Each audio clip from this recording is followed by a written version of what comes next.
Bing. Hi, everybody. Welcome to America's Third Party, our Hangout on the Air. I'm so glad you're here with us. So tonight we're going to talk, this is our traditional anti-war rally. Tonight we're going to definitely discuss, though, the Ebola outbreak and the IS, the Islamic State, getting their hands on 3 fighter jets. We're also going to discuss the stock market activity this week. What a crazy week it was. It dropped 400 points. It gained 200 points. Somebody's making some money. All right. Welcome to our show. It's gonna be a good one. Go grab a cup of coffee, sit back, relax. If you want to type with other people that are watching our show, you can always come to vonlive.tv/thirdparty. It's where everybody, all the cool kids hang out. You know that I want to be like the cool kids, because the cool kids, they seem to fit in. All right. Hey, Frankly, thanks for coming, and thanks for giving me all the advice on my gaming show. I do game every Saturday over at Twitch. Well, the easiest thing to do if you want to check us out when we're not doing our political show is follow us on Twitter, people. Easy. Third Party. That's easy. All spelled out. Okay. Is a Carnival ship which has Ebola patients on board still looking for a port? I don't know. But let's find out together. Politics is for nerds. Well, welcome, nerd. You're in the right place. Hello, Leroy. All right. Just one moment. I'm at JustCast. I'm on all the sites, but I need to pull up the browsers for all the sites. So bear with me, please, for just one moment while we get all the technical things going, which is just fine. Why is Sarah so happy today? Because you're here with me, hanging out. We're talking politics. And tomorrow there's not going to be a show. Sorry to disappoint, but I want to break free. I knew it. All right, let me write down. I'm going to JustCast. Not a lot of people go to JustCast, but I thought I would stream there anyway. I know people who want to do video, you can stream there too, but sometimes I won't show the video to everybody because there's some adult content there. I like to keep it clean. I like to keep it friendly for everyone so nobody's offended, but you know, you can't please everybody all the time. I have a hippie vibe because I'm a hippie at heart, I would say. And yes, there's no school on the weekends, so that's kind of nice.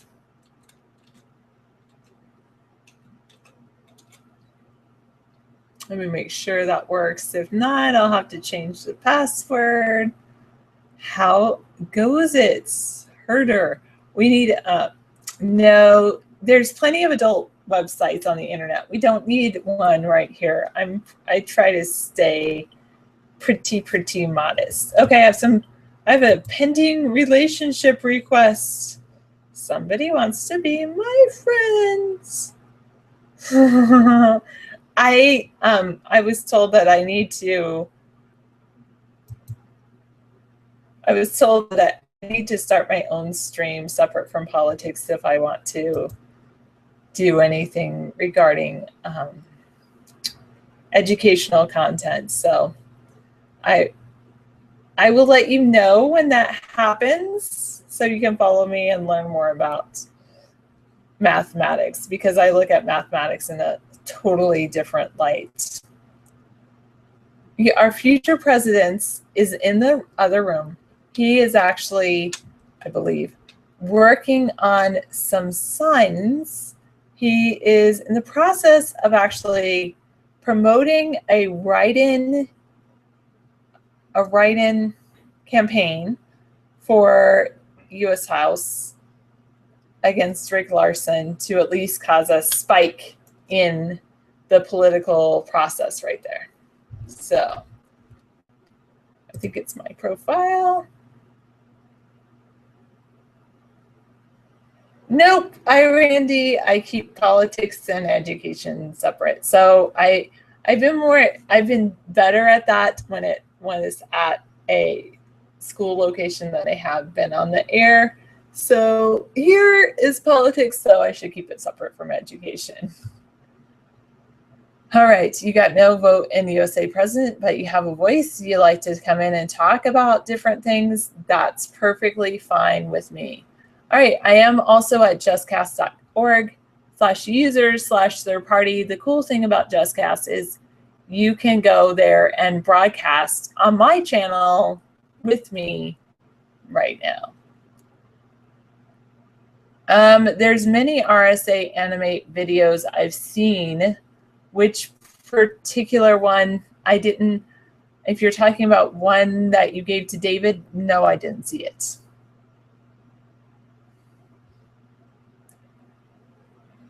No, Rod, I'm not. Yeah, I'll give you guys a link. Be careful. Sometimes people post adult content on there. And sometimes David doesn't like JustCast because I haven't figured out all the ways to stop the videos and purge and ban like there's stream up. So, okay. I'm sure David will when he gets in. All right, for now, I was going to bring up, I wanted to do that research. Someone said there was Ebola. I'm going to see if this is true. That there was a cruise ship with Ebola patients.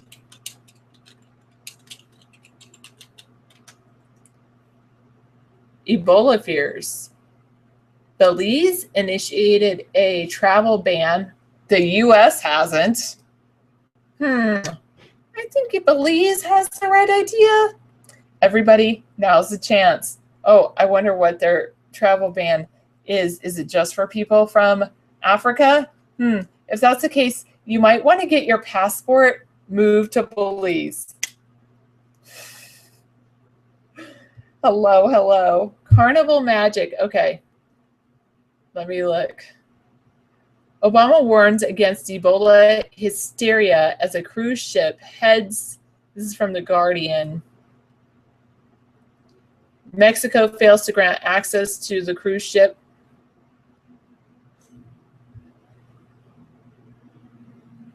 So Carnival cruise ship, according to Yahoo, thank you. Or I'll even take the CNN link.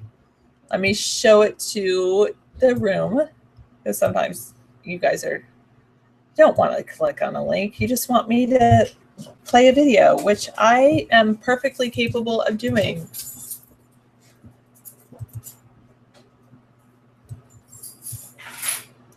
I don't like when it captures the whole thing, so just a sec. Takes me a little bit longer, but that way I get it done correctly. Okay. This is from CNN.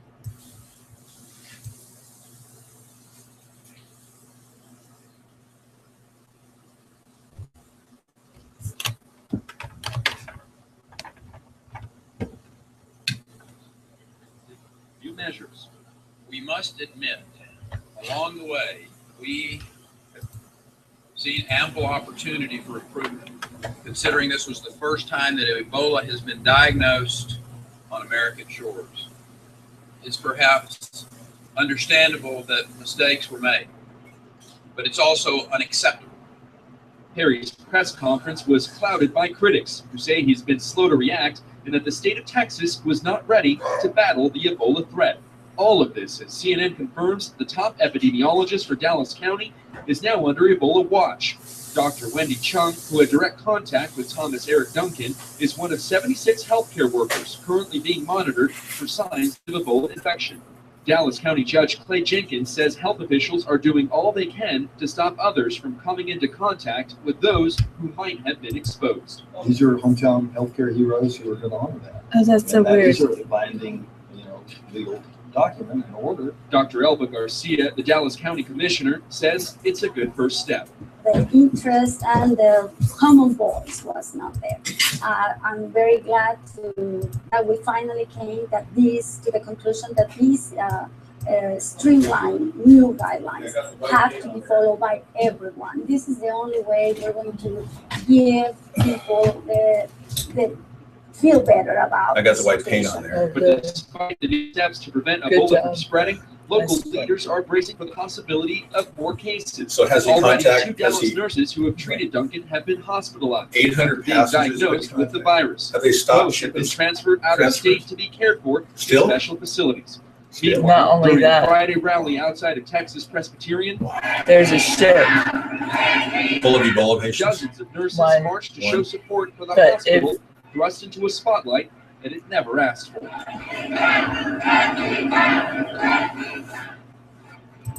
Okay. That was Back to the audio. okay. That was from CNN, and so there is Wow. Crazy. an airline contacted 800 passengers. Police has blocked travel. Wow, that's crazy. So police has blocked travel. And there was a cruise. One of the nurses went on some kind of cruise. Yeah.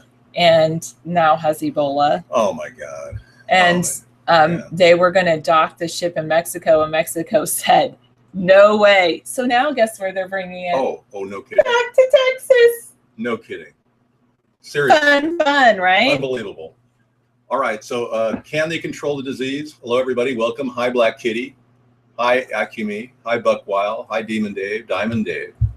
DJ Stingy. Dodo. Euro Punter. Floyd Wall. Frankly, 333. Randy's here. Jimmy Rizzo. And the numbers go on and on. I'd have to scroll down to find it. But these are the sunglasses that I used to give away in 2008. These were the ones that I actually handed out with donations. And I've got about 50 more of these things. So. And the airline, of course, that the other nurse was on, Yeah. had to inform 800 passengers that they had been on a plane that carried someone who has since come down with Ebola. Nice. Great. Hi, honey, you got a call from the airline. There's something about your flight. Oh, I'm glad you're home. Here, honey. Honey, give me a kiss. Yeah, let's hug and kiss. Ooh, I got my ticket. Yeah. Unreal. Okay. And now, how many other airports has that plane been to since that patient was on there with Ebola? You got to wonder. The whole thing is crazy. Who has sat in their seat? Yeah. It's just not right. The whole thing is, he should have stopped flights from U.S. Africa. Secretary of State John Kerry asked the government of Belize to help evacuate a Dallas hospital worker from a cruise ship off its coast yesterday. Yeah. And they said, no. No way. No, sorry. not gonna happen. Not gonna do it. The employee the movie was a lab was supervisor. Was good, yeah. This person did not have direct contact with Duncan. Okay, and he still got it? Really? But she may have had contact with one of his specimens. Oh, wow. May have. You'd think a person would know if they handled someone's specimens, Well, hospitals, right. People go to hospitals when they're sick, but they're not the cleanest places, people.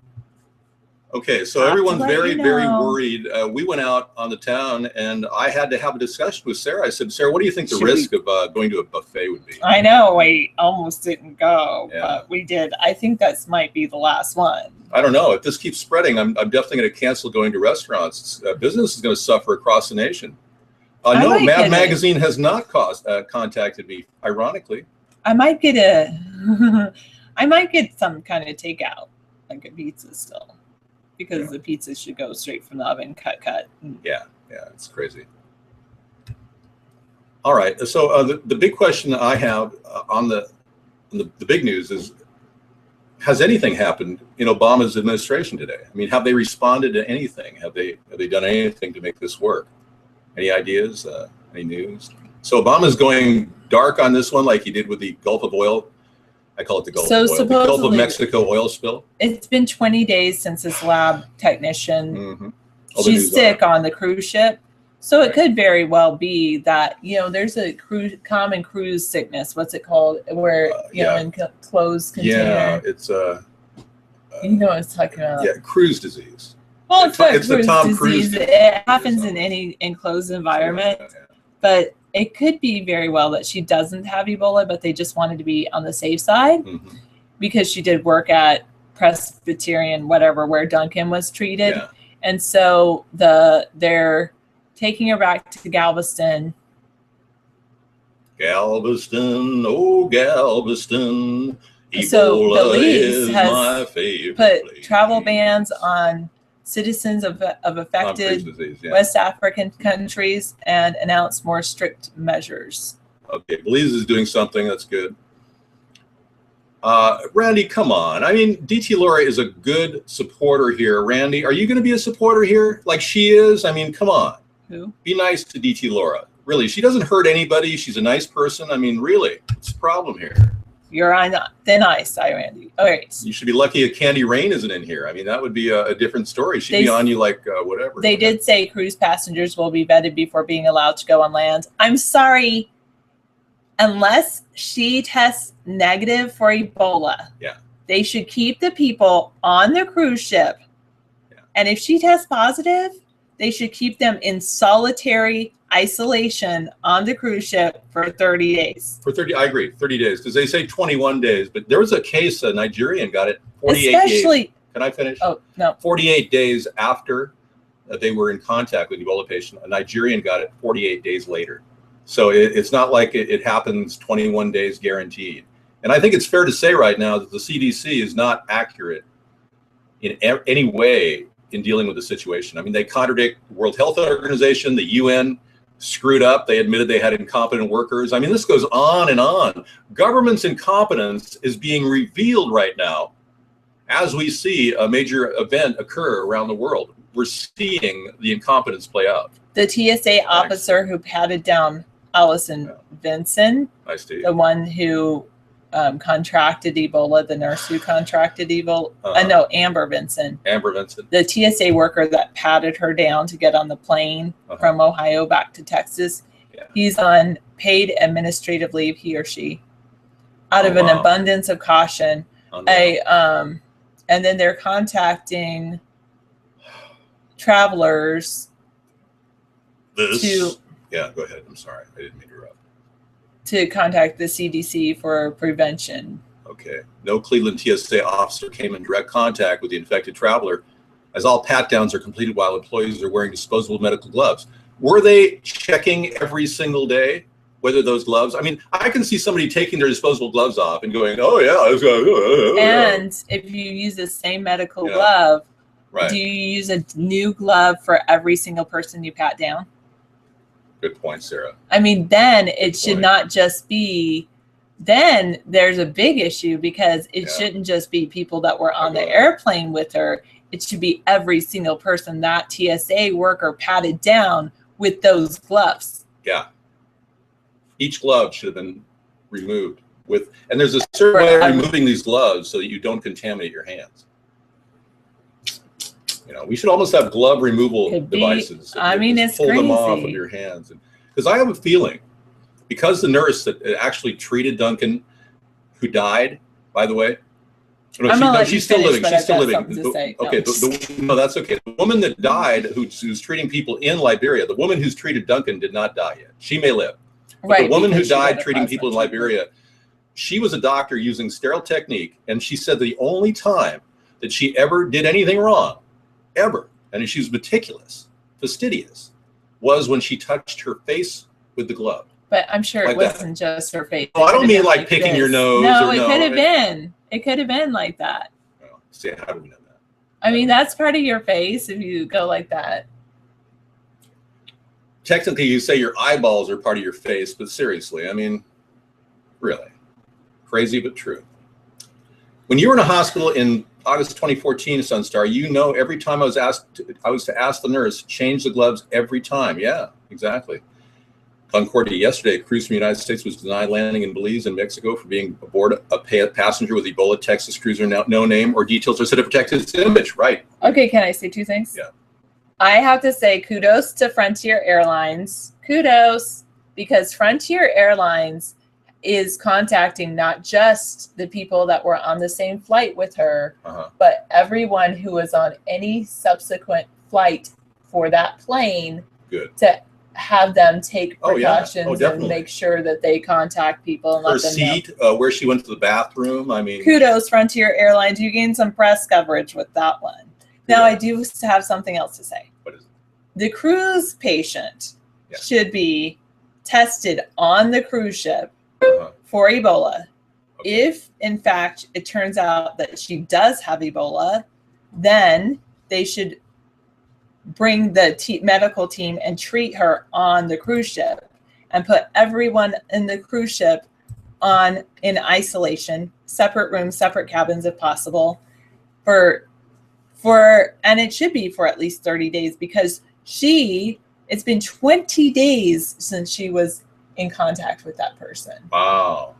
What? Hi, Dave. Hi, Sarah. Hi, Jessica. Hi, Dave. Whoa. Okay, let me see. Where's my JustCast? I might just have to. There it goes. Mad Dog. Hey, man. Oh, I have to say, where is it? You know, that whole screen is screwed up. There we go. I think it's like elongated or something. There we go. Hi, Mad Dog. It is because I shrank it. UK All right, Patriot. now your turn. I don't really want to turn today. Today's the anti-war rally, and it's kind of a I'm relaxing sorry, day I for have me. to always sit up. I am. Yeah, I should go down, or you should. No, this is all good. I am actually working on signs today. We had 3 large signs going up on the highway I-5 tomorrow. The ballots just arrived in the mail yesterday, which I think is ridiculous. They put the ballots in the mail 21 days ahead of the election, which is absurd, absolutely absurd, but whatever. Anyway, I'm getting bigger signs up right now in key areas that I haven't touched on. Tomorrow will be a big day for signage, and we'll see how long they last. You know, I mean, these people have been taking down my signs almost as fast as I put them up. I had to put up 7 signs today that were pulled down from the past 3 days. So the people are literally pulling my signs down. The Democrats, Republicans think it's okay to cheat to win an election, everybody. Now, there's some bad eggs in that group, both of those groups, actually. And this is the race that we are running is almost a litmus test of the kind of corruption we are facing in this country right now. And the way we are in a bad strait with Obama is because we've got a very constipated political system. It's almost like we're in lockup where we can barely have a bowel movement here because these people won't allow the free press. They won't allow you get to have your privacy. They want to allow the FBI to come in and monitor everything on everybody's smartphone. They want to take away your weapons. The Democrats do. In our state, they've got this Proposition 591, and all these Democrats are out there going, "Oh yes, on 591, we want to register people to own a gun," and I'm voting no on it. Even though I want a certain registration period, because the Democrats are so involved in this, I have to look at this. Say that again. Well, I have to verify. Let me go get it. Let me go get it. Why didn't you bring that? Because I don't like any kind of thing where we go on registration. All right. Yeah, if that ice snowball, 1 in a million year shot. So a comet the size of a small mountain is about to skim past Mars. NASA wants to take photographs of this once in a million year encounter. Imagine. What's the cost of that to take well, photographs? I know, but imagine if they were able to hit it and send it off course and allow it to actually impact Mars. If it has snow on it or ice, we could have had real water on Mars. Good point, Meow TV2. Okay, here we go. I'm thinking of voting yes on it now. It says 591. And the reason why they were all out there, measure number 591. these were Republicans that were out there today. Hi, Laura. This measure would prohibit government agencies from confiscating guns or other firearms from citizens without due process. That's good. That's what I thought. Or from requiring background checks on firearm recipients unless a uniform national standard is required. That sounds good. You're willing to do that? Okay, then we'll vote with the Republicans on that one and vote yes on 591. I mean, right now, the Washington State has a background requirement, but they're asking to get rid of the background requirement. They are, but they're also saying they're willing to do it if there's national requirements. If I could see a national NICS program that monitors the firearms, making sure that people who are getting it are clear of any violence, of homicidal violence or use of a firearm in a crime, in a capital crime. That's all I care about. I don't want to register that person's name and keep track of them. Seriously. So if the national government puts together a law that says, hey, we're just going to do a quick verification process, and even gun shows could do this on the internet. Somebody could say, oh, well, it's like a $10 fee. Well, so you'll have to have a non-refundable $10 fee. We have to check on the internet to find out if you're okay to buy the gun. Oh yeah, sure, I'm okay. So $10 would come off the price of the gun. Once they pay the $10, it'd be applied toward the price of the gun. And then the person selling the gun could include that in the price. So obviously this is a process that could be done within a second on the internet. So if we can master a national plan to get people verified, not registered, mind you, but verified, then I'd be okay with that. So I'm going to agree with the Republicans on this one. I'm voting yes on 591, but I'll read the whole explanation and everything. All right, Dave, Sarah, what do you think about 3D printed guns? They're dangerous. They can make these things out of plastic, like the Glock. Carbon. Smile, David. Let's see those teeth. The problem with the teeth is, I can't get rid of the Buck Dave look. And I asked, that's the look that you want. I want the Buck Dave look? Yes. That's the look that you want. I like them, Dave. I think you should keep them. All right, man. Yeah, I'm not taking them back. I'm not going to be an Indian giver or anything. I mean, it costs money to get these things. I'm definitely going to do it. Cool. Excellent. I think you got a little speaker volume going, Mad Dog, on your end. So turn your speakers down as low as possible, and that'll help the feedback reduce. Should I get rid of speaker You know, I volume? think the Texas requirement to get an ID to vote is very important, and I do agree with it, because I really believe we have to limit the amount of illegal aliens accessing our electoral process. I mean, think about it. People could come over here and just start voting in favor of amnesty and rig the votes. I mean, if 100 million Mexicans came up from Mexico into our country, they could control an election if we just allow anybody to get voted. Plus, in some states, though, they're giving IDs to illegal aliens, like in Washington. So I definitely think we have to check their birth certificate in order to, otherwise it should be stamped "cannot vote" on the ID. Well, thank you, Don. My dogs cry. Oh, this little green gremlin's a real dream car if you like retro vehicles. You know, I can sell this to you for $400 without the gas tank. Well, thank you, Trisupra. That's very kind of you. I am not Illuminati. I just have a very good diet handler. Yeah, I live on 100% pure food. Pure food. Most of the food I have is actually Y2K or pre-Fukushima. I'm not kidding. And we do go out to restaurants and eat like food that's grown naturally. I mean, I had Pacific salmon today, so I ate food that was probably irradiated. So I don't know what's happening to me. Who knows? Maybe it's helping me. Anyway, who knows? Dave has a George Bush look going on. Really? Well, I got to get used to the teeth, because I don't like the fact that my mouth naturally goes up a little higher on one side, and I couldn't get them to, get a lot. It's all weird to me. But hey, it's just me. It's all vanity. I don't want to go there. I rub a type of spirulina in my hair to keep my hair looking yellowish.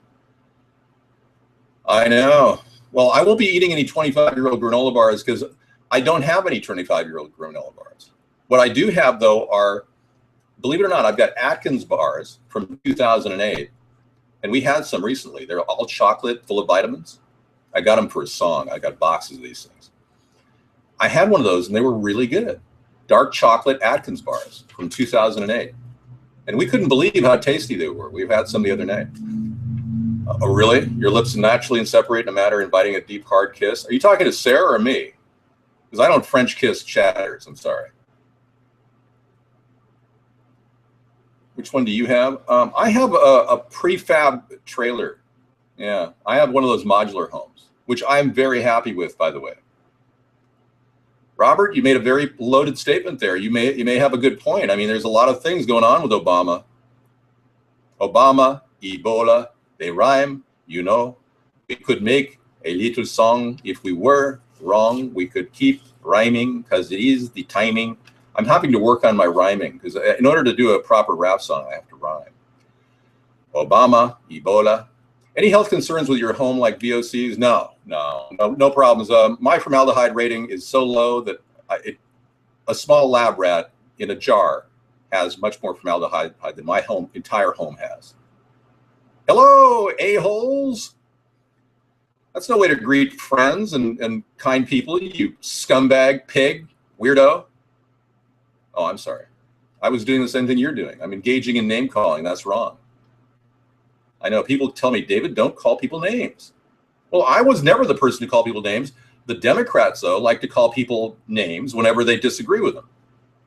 If somebody says, hey, David, you shouldn't talk bad about Obama because you're a racist, I have to say, you don't even understand freedom of speech.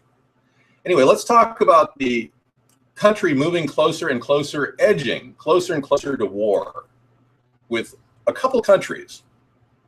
I'm going to say another war in Iraq. Iraq could start. With 38 dead, 99 wounded last week, it could very well be a repeat. And I don't want another war in Iraq. And had we put an automated solution in Iraq, we might have had a better chance. And I am recommending on my website that we should have retained in 2010 5,000 troops there.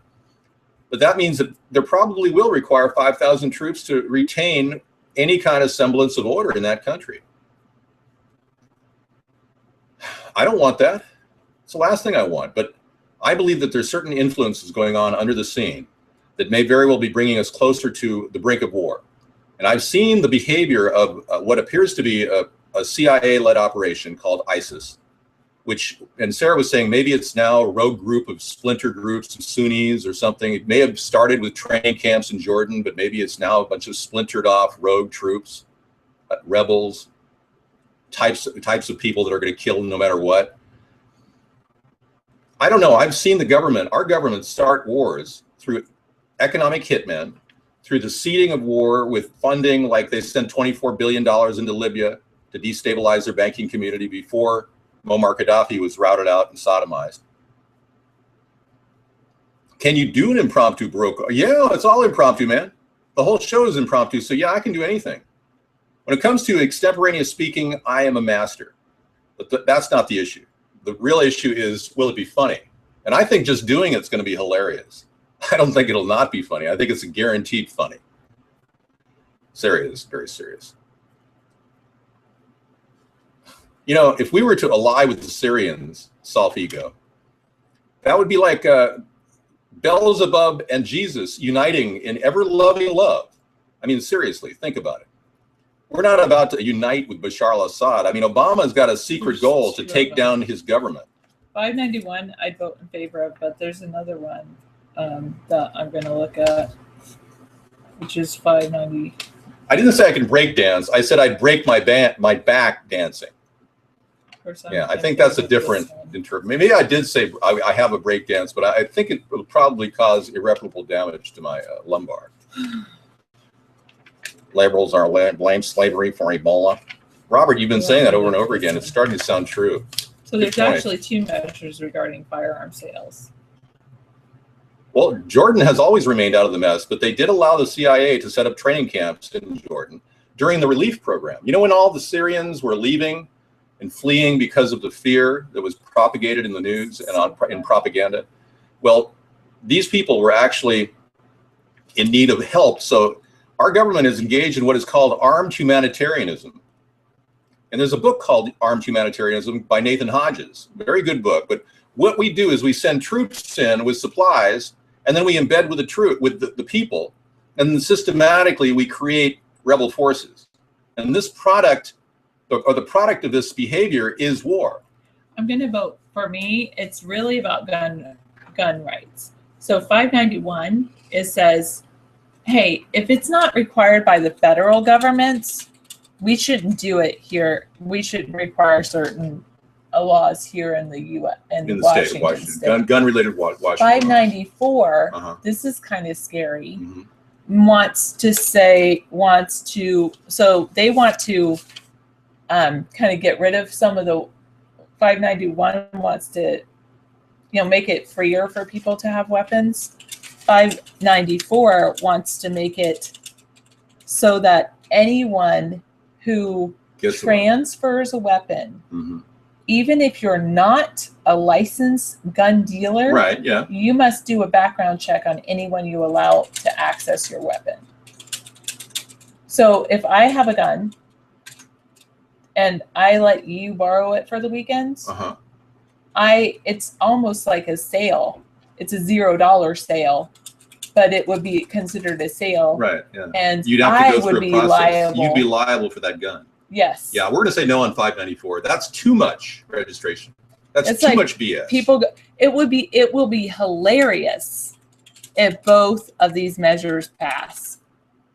Because some people, they vote yes to both. I know. I'm taking her seriously, handler. You're not taking me seriously, all right? You need to get your handler back in training. Yeah, he does a cast, but we don't really care about his cast. And the point is, care about our cast. We have an important cast. So I'm going to say, and of course, I'm going to say yes on this one. You know it'll cost me money. No, go ahead. I'll agree. We're going to go to like on this election. I don't care what it means. In some ways, I believe that lowering class sizes. We want to vote with a little bit of clout here. 2 votes do matter. Yeah. We're both writing my name in for U.S. Congress against Rick Larson. I say yes to 591, no to 594. If you're in Washington State, that's what I'm going to do. Ha ha ha. Fremunda cheese. Chat, video, sound. Okay. Nice. Okay, I'm down to the wire here on all of my prints. I went to the Office Max today. And David requested, please put these on cardstock. I said cardstock, and he puts it on flimsy paper. So I got the new sign ready to go. And I'm putting I'm black and white. It comes out good. Yep, looks good. So I'm putting these on there, and I'm going to be putting waterproof plastic over each one of these, so they'll kind of look like gunmetal gray. But I have to do the full-on setup, and what we're going to do in the future is we're going to be making signs. I'm going to be making signs, and putting probably 7 signs with stakes in a box, and getting them in the mail for you guys to distribute in your area for $30. I'm shooting for $30, and that includes shipping. Or 5 signs for 50. No tricep no, that's too much money. No iRandy. People don't have $50. 2013 Anonymous. Welcome 2013 Anonymous. A USA. Yeah. Sarah's not going to leave me. I don't know where you guys get the fantasy that she's going to leave me.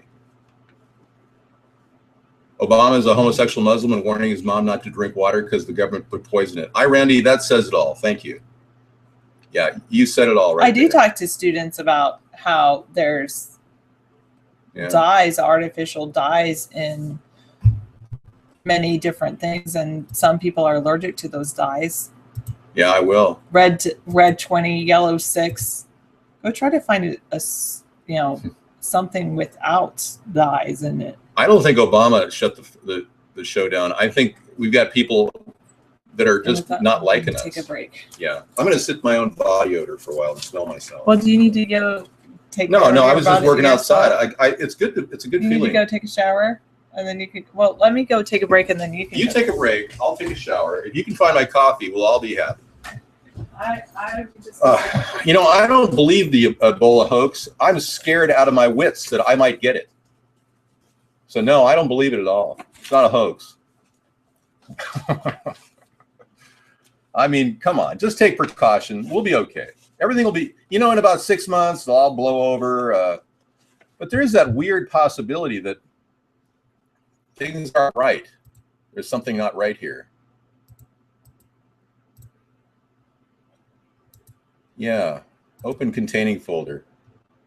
I've got a video of a Barack Obama talking to the Fox News team saying he hugged and kissed the nurse that handled Ebola. I want to use myself as an example just so that people have a sense of the science here.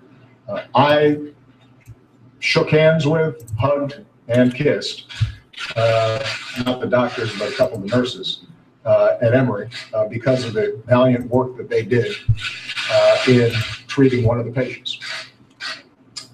They followed the protocols, they knew what they were doing, and I felt perfectly safe doing so.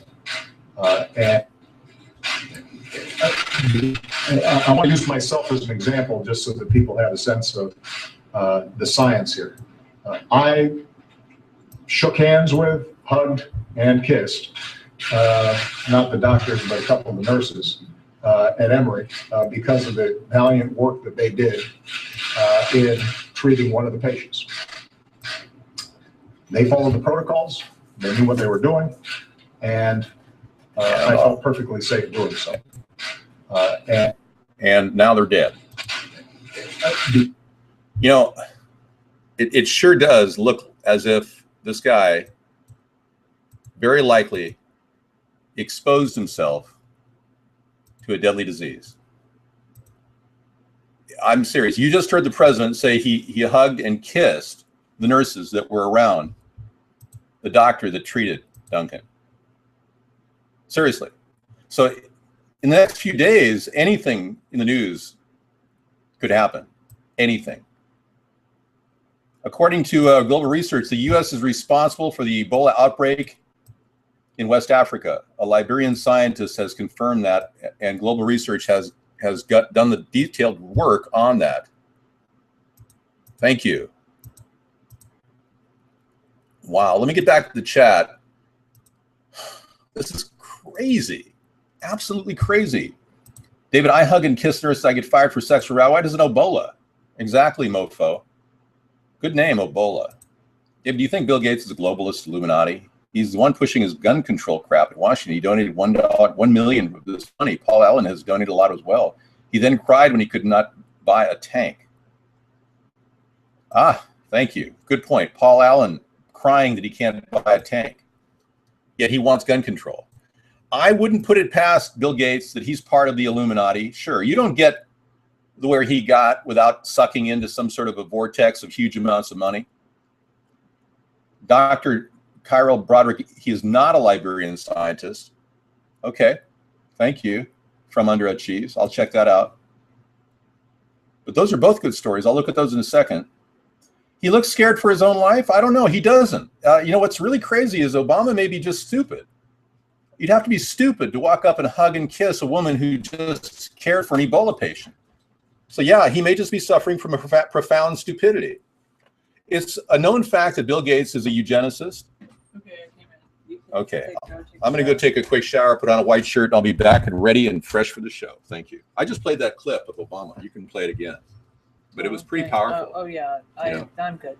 All right. You already played it. I'm good. No, I don't need a toque.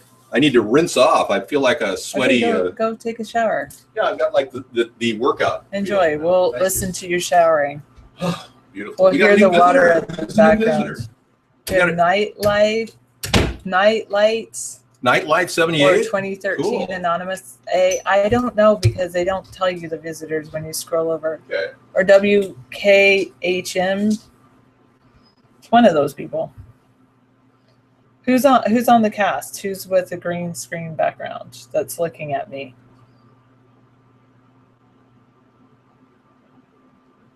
Yeah, what's your name in the chat room? Yeah, I left my coffee in the car. Oh. Typing it. Okay, WKHM, nice. Oh, there's somebody on Chatterbait that looks like me. Okay. Does David sing in the shower? Well, we'll have to listen and see if that is. Oh, you think the White House already has an Ebola vaccine ready? Well, there was a treatment, speaking of Ebola. I mean, what does that have to do with Ebola, right? Speaking of Ebola, the doctor who was in West Africa, who was treated in the Atlanta isolation ward, where this new woman, Amber, is being treated. Anyway, he was effectively cured, as was a nurse who was working with him. And he has donated some of his plasma to Amber because her blood type matches. He said he actually tried to give some plasma to Duncan as well, but they didn't have matching blood types. So there is hope for Amber Vinson that if she gets, well, she's getting this plasma, that she might actually be cured from that plasma treatment. We hope, yeah.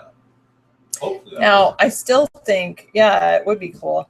I still do, you know, I think that all the people that have been potentially the 800 people that have flown on the Frontier Airlines. I'm sorry, Frontier. I think it's awesome that you took that plane out of commission, though. And I think it's awesome that you've at least notified the people. And I think those people should notify their work and ask to telecommute for a month so that they can not potentially contaminate the workplace of where they work. Now, they do say that Ebola is only contagious during periods of where people are actually symptomatic. So even though these people could be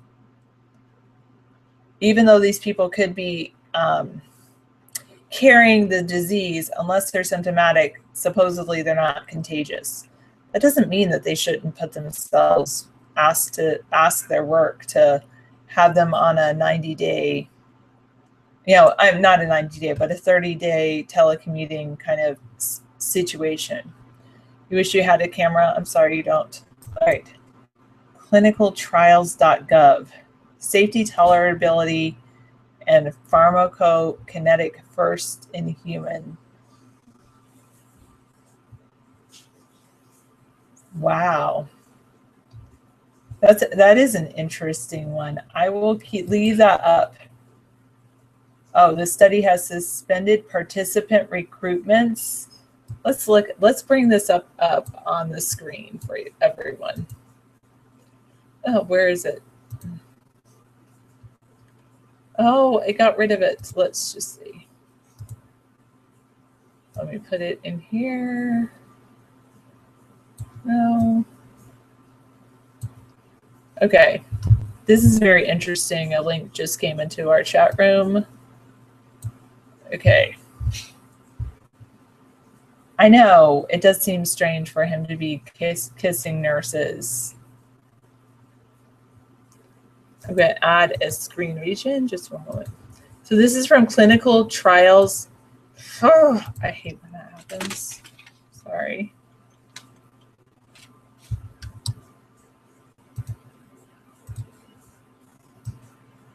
This is from clinicaltrials.gov. According to clinicaltrials.gov, there was a study for the safety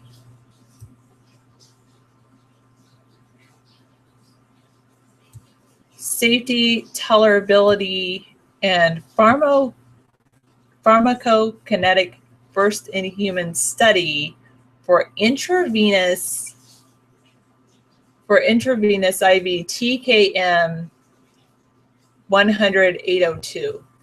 And what it says down here, this is rather interesting. Let's see if it will scroll that far.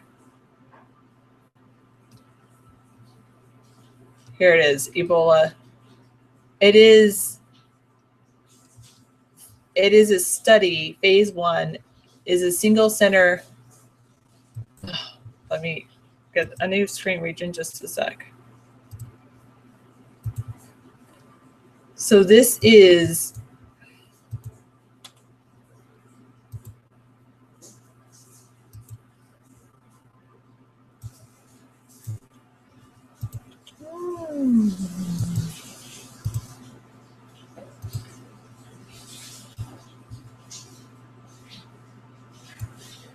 Phase 1 of this study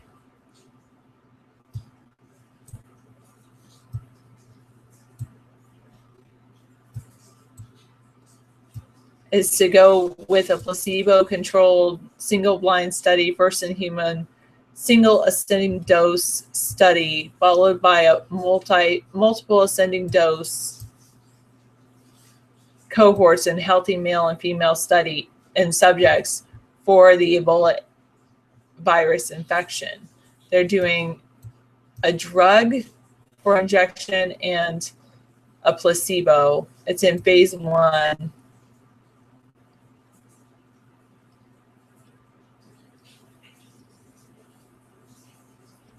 Subjects will be, look at this, subjects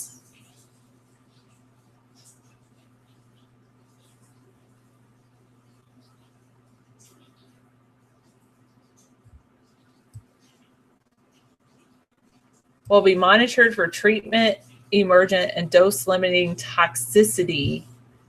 If there are any adverse effects, changes from a baseline in laboratory parameters, vitals, and/or infusion reactions during these monitoring periods, the Independent Safety Committee will discuss the dosing of the remaining subjects before proceeding to the next dose cohort.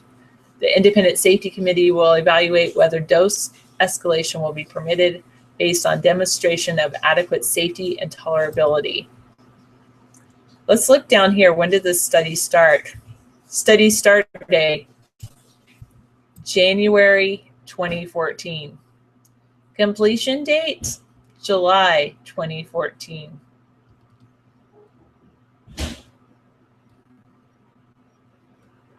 They have a detailed description of this study. So this study occurred to see if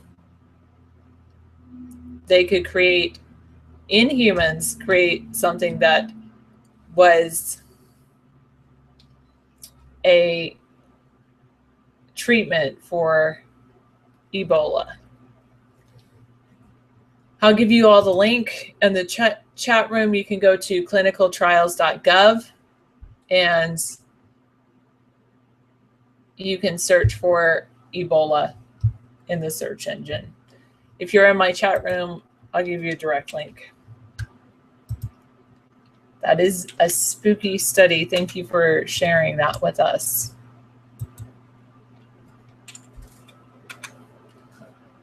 I just posted it. What is the chat room? It's political chat room. What are you saying, Leroy? Don't scratch your face like I do constantly. I'm trying not to. All right.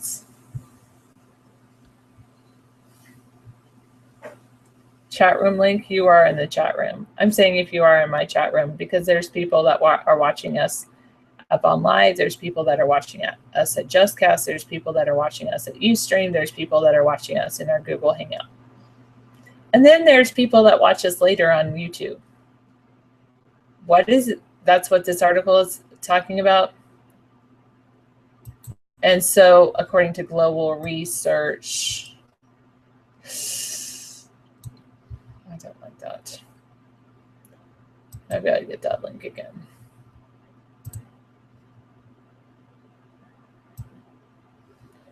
globalresearch.ca.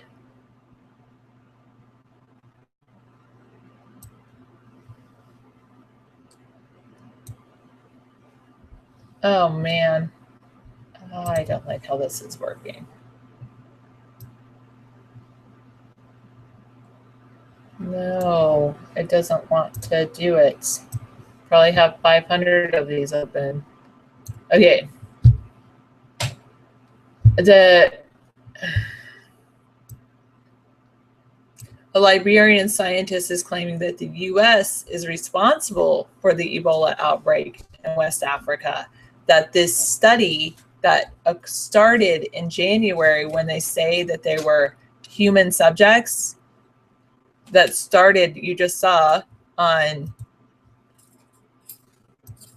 clinicaltrials.gov, it is a .gov site, has Ebola virus infection they're doing a study on that started in January, ended in July.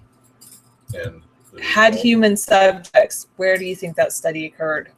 Could it have been West Africa, as this Liberian scientist is claiming? Yeah, there you go. The study was done on human subjects in West Africa, and they infected people with Ebola to test it out. Wow. What happens after someone survives? Well, we'll find out. Popular Science did a paper on what happens after someone survives Ebola, learning about patients who recover from Ebola, as well as people who are naturally immune, could save lives. That's a pretty amazing picture there. Oh, it is, yeah. What is that, the interferon? This is the Ebola virus particles on an infected there's thousands of them. NAID. NAID. Kind of freaking me out. Yeah. I'll show you guys that. Yeah, anyone important who gets infected, they magically get the secret shot and they're all better a week later. Yeah, that's interesting you mentioned that, from under a cheese. Yeah. Well, I'm wearing my dark black tie, or my blackish tie, too. There's what the Remind me Ebola of the virus death looks like that's looming when it's in the infecting. world. Wow. Kind of freaking me out. Pull it off the screen, please. Thank you. Sorry. You know, I have a feeling that, you know, looking at it may just cause my immune system to freak. Yeah, I can shower in 5 minutes. I do a GI shower. My dad was a Marine, and he taught me how to do a 5-minute shower. Just splash, and then wipe, and then out. Yeah. People who survive Ebola can lead normal lives, Right, but occasionally they suffer from inflammatory conditions of the joints. Magic Johnson still has HIV infection. He has never developed AIDS. No, my dad didn't teach me how to shower. Oh my goodness, the virus can reside in semen for up to 7 weeks after recovery.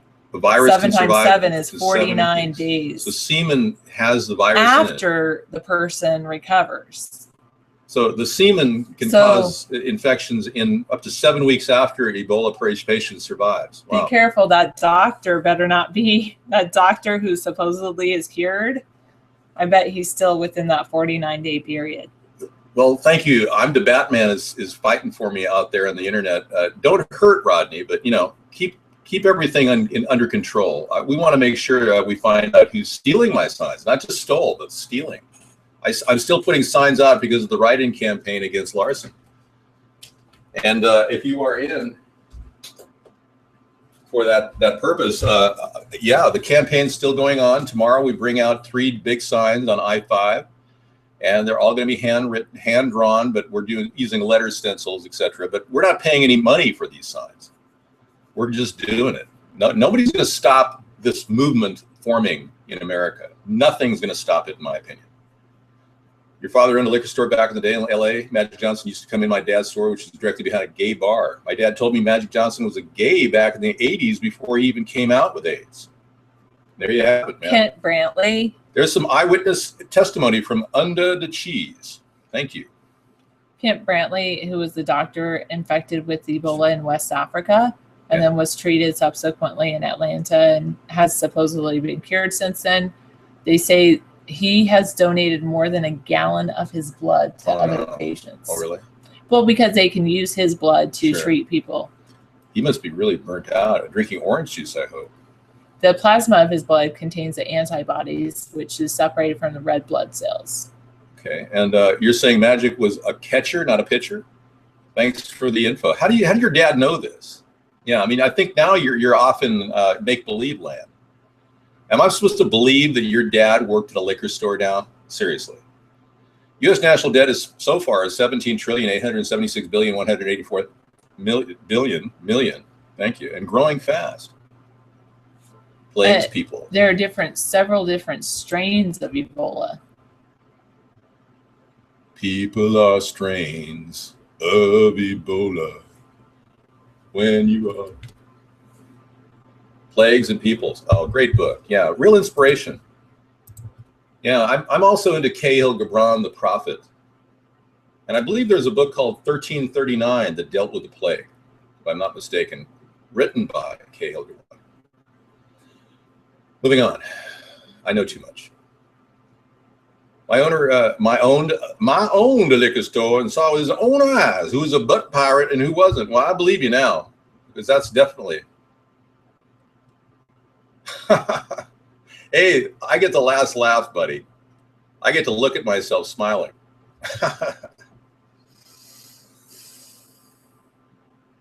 There are people who are infected with Ebola but never developed any symptoms. Soon, October 31st. Yeah, you could carry the virus for a long time in your semen. I found that out today. 7 weeks, if you survive Ebola, it'll be in your semen. In the late 1990s, there were several people that were, there was an Ebola outbreak then. Ebola strain. Yeah, that's good. There, in 1978, there was an Ebola outbreak. 1990s, late 1990s. Yeah, what happened with that Ebola? There were people that were infected, and then there were others that were caring for them, but never got sick. Now it's weaponized. That's what I'm thinking. Now there's something wrong, or maybe the sterile technique is off. But the people, well, no, the people that never got sick had some kind of inborn, some kind of natural immunity. Oh, are you sure? Or did they use better sterile technique? Well, you can't identify that variable, you see? You're jumping to conclusions. No, let me say, they tested their blood. Yes. And they found several of them had markers in the blood indicating they carried the disease, but they were asymptomatic, meaning they weren't sick. Oh, weird. Yes. They had the markers in their blood. Wow. I'm beginning to think New Zealand. I'm looking at other options past 2020. I don't know. If I don't become president of this country won't be worth anything to live in 2020. We're already seeing our nation getting sold to the highest or lowest bidder from the Orient. Oh, did I say the Orient? Oh, I'm sorry. I didn't mean that. I meant Asia. I didn't want to pull a Biden and say something politically incorrect. Oh, God. They're raking Biden over the coals like crazy over that Orient comment he made. But no, seriously, we are losing our equity. Americans need to realize our nation is full of equity, and we have, as citizens, ownership of the United States of America. The problem with the United States of America is it's bought off by the United States corporation. Somehow, all of our equity was leveraged against, without our consent, without the voters' consent, when they created the United States corporation. So it's really quite simple. In 2017, we're going to separate the two entities and make the United States corporation go bankrupt officially. In fact, it already is bankrupt. But we have to close the door on the Fed and move on with equity and building the equity and resources of this country, and not rely on this idea of printing money to create growth. That is so absurd. All this massive printing of money that's gone on recently, up to $70 trillion in the past 20 years by the Federal Reserve, seriously, that has literally liquidated the value of our dollars in our pocket. Not to the point where they're worth less. Well, they're worth less, but not worthless. Thank you. What ban are you talking about? Oh my goodness, they totally did not finish this sentence. Concerns about Ebola. Concerns about Ebola in the United States have intensified after 2 nurses from the Dallas hospital who cared for never mind. They finished it, yeah. They were. Computers write these things now. Yeah, journalists don't even write stories. Computers can write stories. Read it well. Okay. I am optimistic. But how do you assemble a third party unless you get people to realize we got a problem? Tossing Dave Salad, a.k.a. Rodney. Yeah, how are we going to realize unless we get a common reckoning here that we are really screwed? They're going to. So yeah, I can't be optimistic about the current government, but I am about my handling of the situation. Absolutely, I'm very optimistic. Is that a winning smile or what? Yeah. Right on. Let's feel optimistic. I guess we're in Washington State too, right? Uh-oh, got attacked. Pacific time zone. You're going to have to do a little something. I got Type it in. No, /ban, I told you. Well, first you need to get this. Well, good luck. Like I said, just type it out, baby. It's right there. I tried this the other night. You have to type it out. It's a test. This is a test of the chat internet relay system. This is only a test. We had to ban that guy the hard way. No, that was not a record. He had a better record last night when he had me down for 5 minutes. Yeah, stick with the downer messages, working like a charm, sir. What was I thinking? Well, for one, we've got more viewers than we ever had, and our party is growing. Two, you're out of the picture, Rodney, which thank God we pulled you out of our show because you're such a downer. So we're going to go ahead and purge you. We'll give you one last chance to keep that name, and then we will ban you forever. I don't know about Smith Island. You know, where is Smith Island? I don't even have access to Smith Island. Look it up. Go ahead and press What TV. Are you doing? I opened up a link because we got a lot of things going on right now. It used to be when we had 20 viewers on our show, it was like, oh yeah, no big deal. But now we have a lot of things going on. Okay, yeah. We're not going to worry about Smith Island right now. Let's not digress. You know, I don't think Alex Jones is a political person. Any strike that he puts on is COINTELPRO, designed to break up any common sense of oneness. A political change is something we need to get behind. And I can tell you, Alex Jones, Vorpalbite, has never gotten behind any real political change in America. I think it's, I would have to research it more. I think it's so small that nobody lives there. Ooh, okay, hang on. What are you doing? Well, I'm just, trying to figure out what to do here with this. Hang on. This takes a second. Thank you. Okay, moving on. All right. Alex Jones is pretty much a whore for Israel. Yeah, Handler, good point. Dave, your top teeth are 30% whiter than your bottom? No kidding. Well, Sarah and I have this conflict. I want her to try getting these things, and she wants me to get my lowers. So I'm a little disappointed because I wanted my mouth to be normal. But I have to constantly move my hand because normally it's like it comes up, it doesn't look right to me.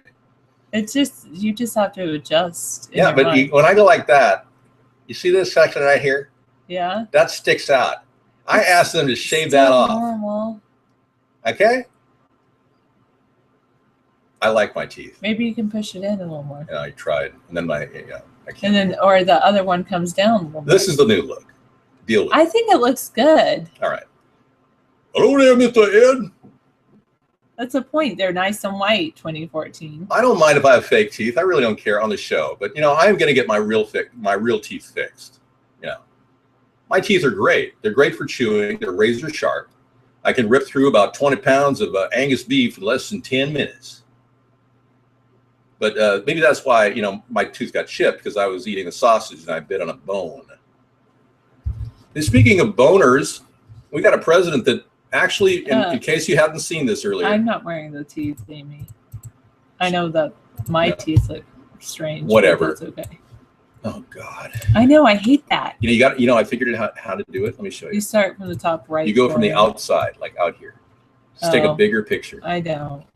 I know, because otherwise it doesn't work. Let's listen to our great president as his words of wisdom may come back to haunt him. I want to use myself as an example just so that people have a sense of the science here. I shook hands with, hugged, and kissed, not the doctors, but a couple of the nurses at Emory because of the valiant work that they did in treating one of the patients. They followed the protocols, they knew what they were doing, and I felt perfectly safe doing so. Well, maybe he'll be okay since that was at Emory University in Atlanta and not at Presbyterian in Texas. Nothing against you guys at I hope he'll be okay. You love Obama? Oh, God. You love Obama? That's pretty weird. Are you sexually excited by him, or what's going on with you? I don't know what happened, but he did something with the nurse that it seems a little indecent. Hugging and kissing a nurse? Does that sound like, don't you think Michelle would be upset? I mean, when you think about it, that's enough to make a woman jealous. What'd you be hugging and kissing the nurse for, Barack? I mean, come on. What are you doing? A gay Nazi. Well, DJ Torres, you win a point there. I can't confirm or deny. I'm not promoting homosexuality in the chat room, but if you are gay, hey, we accept you. We're not going to discriminate against you. We will protect your rights. I just don't believe in a same-sex marriage law.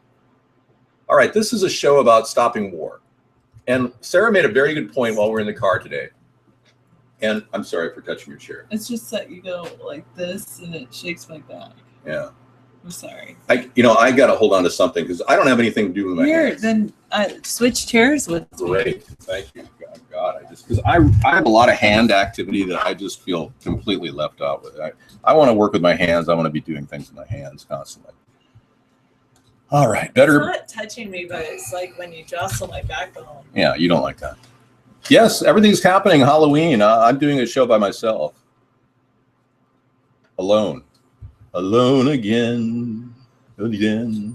All by myself again. I like my tie too. It's dark. Yeah. Okay. Who was the Ebola patient, Mr. President? Tongue-tastic? How was the Ebola patient, Mr. President? Well, let's be clear. I hugged and kissed some of the nurses, and it was tongue-tastic. Yeah, well, it's not Java power. It is the power of Java. You see, I drink 6 stiff cups of coffee a day, and I guarantee you're gonna feel it after about 25 years of that. You know what I mean? Dave, you shouldn't mock various races and religions. You ruin your chances to even be a good dog checker. Amy Pie, boy, are you a conservative Jew? I didn't realize you came into the room, Amy. Don't bring me down, Amy. I'm not mocking anybody. I do a thing called voiceover, and it is protected under free speech. How many times have I told you that? Go back and read the Constitution, Amy. Do you need us to send you a copy of it so you can read it? Seriously. What about the Constitution do you not understand? And many of you Democrats who are trying to wonder, maybe Barack Obama, it wasn't so good after all. You got to come into here and realize people are allowed to speak their mind no matter what in this country. And that's what makes us different from England and different from Indonesia, where Barack Obama was trained as a child in the madrasa. We're not a communist state, Amy. Those people cannot vote for me, Amy. It's okay. I've already lost about half the Democrats. The other half can come on in and welcome to America's third party, where we don't judge you based on how you talk. Now, if you're a gay person, I'm not going to judge you for being gay. You know what I'm talking about? All right. Let's just be real. Relax. Come on. Amy, you're getting me all stressed out. It must be Shabbat or something. It's called caffeinitis. And what happens when you get too much caffeine is you prevent prostate cancer by 50%. Your heart works better. Your brain functions more quickly. And you just don't get as much sleep. You like the gay impression? Does that mean you're gay? These PC people really get butthurt over opinions. Tell me about it, Bog Monster. These PC people need to back off. They're the one calling people racist. I know, Leroy, you can go to prison for calling a person a Pakistani a Paki in England. We moved away from England, and a lot of you people don't know that. My family, and I hate to bring this up, but why not on an anti-war rally day? My family were literally the first immigrants to this country. I am a 16th century, or rather a 16th generation American, dating back to the second vessel that landed in this country from England.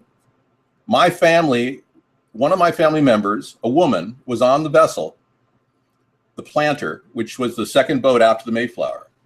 And we really set the pace for freedom when we separated from the King of England. Okay? So don't be bringing communism into my reality, and please don't tell me I don't have freedom of speech, because it is the benchmark of this great nation. And anyone who doesn't defend it is un-American and probably treasonous. And I see a lot of these Democrats as bordering on treasonous at this point. Stealing my signs would definitely be a political violation in any emerging democracy. But for some reason in America, they just steal them willy-nilly. They're willing to cheat and steal to retain power in this country, these Democrats. Elizabeth Warren committed fraud when she claimed she was a Cherokee Indian to get affirmative action money. I could have just as easily claimed I was Algonquin. It was a total lie. And I call her out on that and prove to me that she's a Cherokee Indian. I can derive my lineage and show that I have Algonquin heritage. She can't. She should have been impeached. I hear you. I should move to Massachusetts and fight for a seat right now. It smells too much. That's the problem. There's so much corruption in Massachusetts, I can't even go there. Seriously. They call it the little communist state on the East Coast. And I'm living in the little Soviet Union over here in Washington State. And some people come into this room and have the audacity of calling me a communist or a socialist. I'm neither a communist nor a socialist. I'm a person who just wants to solve America's problems without billing the taxpayer. And we came up with a great concept, get my exercise, called hybrid capitalism. And we wrote a 200-page book, roughly, that solves America's problems with common sense solutions where the government actually gets a return on investment for a lot of the operations that it currently has going on, like food stamps and farm subsidies. We've got a way to combine both of those and save $80 billion a year for the country. Farmers could grow food with the food subsidies that we currently give them. We could use that food to sell entrees, frozen entrees, to people on food stamps, looping the money so the government actually makes a return on investment. We just don't give $80 billion out to food stamps that goes into the hands of Walmart solely. The government gets their fingers in this. I don't care if I've never taken seriously Amy. You have no idea. I'm cracking through ice, the ice of a constipated political system with no free press. I'm cracking through ice right now with an ice pick of intensity. And if you don't understand that, and the people of America don't understand how hard it is to get heard in America for an average American, then you don't even understand the political landscape that I live in. And if I have to modify myself to become Mr. Wonderful, for all of you to just sit back and go, well, you said the right thing, I like that. Why did he make fun of gay people? I don't need people to sit around and politically correct me on every single turn. We got a major problem brewing in this country. It's not going to ever get better with a bunch of little persnickety people going, I'm a little uncomfortable with the way he imitated a black person. Hey, so shall we talked about Ebola. The next thing that I was going to talk about was IS, and then I was going to wrap it up with talking about the IS meaning ISIS? Yes, the Islamic State. Okay. And then wrap it up with talking about the stock market this week. Okay, yeah, the stock market. Let's start with Ebola. No, we already talked about Ebola. Now let's move on to the Islamic State. Okay. They say there's some ramped up strikes happening. So U.S. coalition jets bombed the Islamic State targets in Syria, and especially as they're they're fighting over the border city of Kobani. And Kurdish are defending against it, and we're helping the Kurdish. Right. And the tempo has increased dramatically with U.S. fighter crafts on Friday launching 6 airstrikes on Islamic State positions near the border enclave. Okay, Sarah made a good point. Now, according to Sarah, 3 jets have been taken over by ISIS. 3 jets from the Iraqi fleet have been commandeered by ISIS. Now, you heard that yesterday. It's very possible that our country has the ability to find those jets using advanced satellite tomography and shoot them down with laser beams. It's entirely possible. Yet why are we thinking for a second that ISIS is anything other than a CIA-led plot to create a war? Yet another war. Let me tell you the origin of ISIS as I know it. These are the people that were trained to go into the Sunni enclaves in Iraq and create resistance to Maliki's regime, Prime Minister Maliki's regime, the former prime minister. They were designed to keep him from becoming too friendly with Iran, okay? Because Iran is a Shiite majority-led nation, just like Iraq is. So they were established. It's very possible these people went rogue, and that's what Sarah's argument, that we've got rogue ISIS forces now. But not very likely, ISIS, but rogue Sunni forces that have these jets. Forces that have become, that is ISIS. And don't these jets require a mile-long runway? Yeah. And these are easily identified, Warplebite. Totally. Yeah. You have an Air Force. I'm using World War I biplanes. But where do you meet? Thank you, Jam Radio Man. Just don't repaste it over and over again. I read what you're saying, man. We know that. Yeah. Thank you. And we know that position out there. Absolutely. Just to help you look a little more intelligent. Responsible is spelled differently. With an I. Yeah. Work on that. And when you're doing your cap lock restatement on your cut and paste. Thank you. Hey, but seriously, if we don't recognize that our government has the ability easily of taking those 3 jets out, why are these 3 jets even on the agenda? You see what I'm saying? That's why I'm positioning the argument that ISIS is still a CIA-directed plan to create fear and paranoia among the American people to justify a war against Syria and Iran. Okay? That's it in a nutshell. If you don't buy into that concept, I understand. I still believe there are terrorists out there that want to kill us.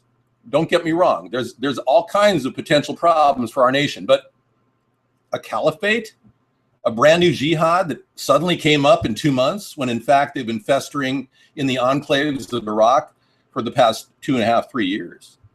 Cities like Mosul and Tikrit and Fallujah have all drifted into Sunni control over the past 3 years. Yet we only heard about it, 3 months ago? And now it's this big thing. Well, what's going on really is a ramp up of military activity in order to cover up a massive Ponzi scheme called the printing of American dollars. And that's been the basic underlying theme behind every war in the history of our nation. So we have to become aware and build a political alliance fast enough to stop these people who have control over the 2-party system. The U.S. often targets gas facilities in militant-controlled areas to cut off a supply of revenue. Yeah, I know. They targeted one gas facility, and there were 7 civilians that died from that. Am I afraid of Alex Jones? No, I would never be afraid of somebody who is a shill. Shills are not dangerous. No, he's just a mouthpiece for the people that pay him $10 million a year. Thank you. You like my teeth? Cool. Yeah, the word caliphate scares us because we don't know what it is. I think that's really good. And maybe you could just modify your to be a little bit nicer, and you might get to stay in the room. That might be good. Thank you. I have not seen this bond. Hang on. I got to lower my volume because it's so high. Sorry. No, that's okay. It's not your fault. They're all fucking bad boys, mate. Every one of them fucking Chelsea. That's a... Dude, that... No, I'm not going to deal with that link. Our governments as it exists is the most corrupt ever. Yeah, they are, Enoch. Words of wisdom, brother. There's a lot of people who have different opinions in here. I am taking calls. Phones are operational right now, but not from you. I'm taking calls, but not from you, Rodney. So I told you that.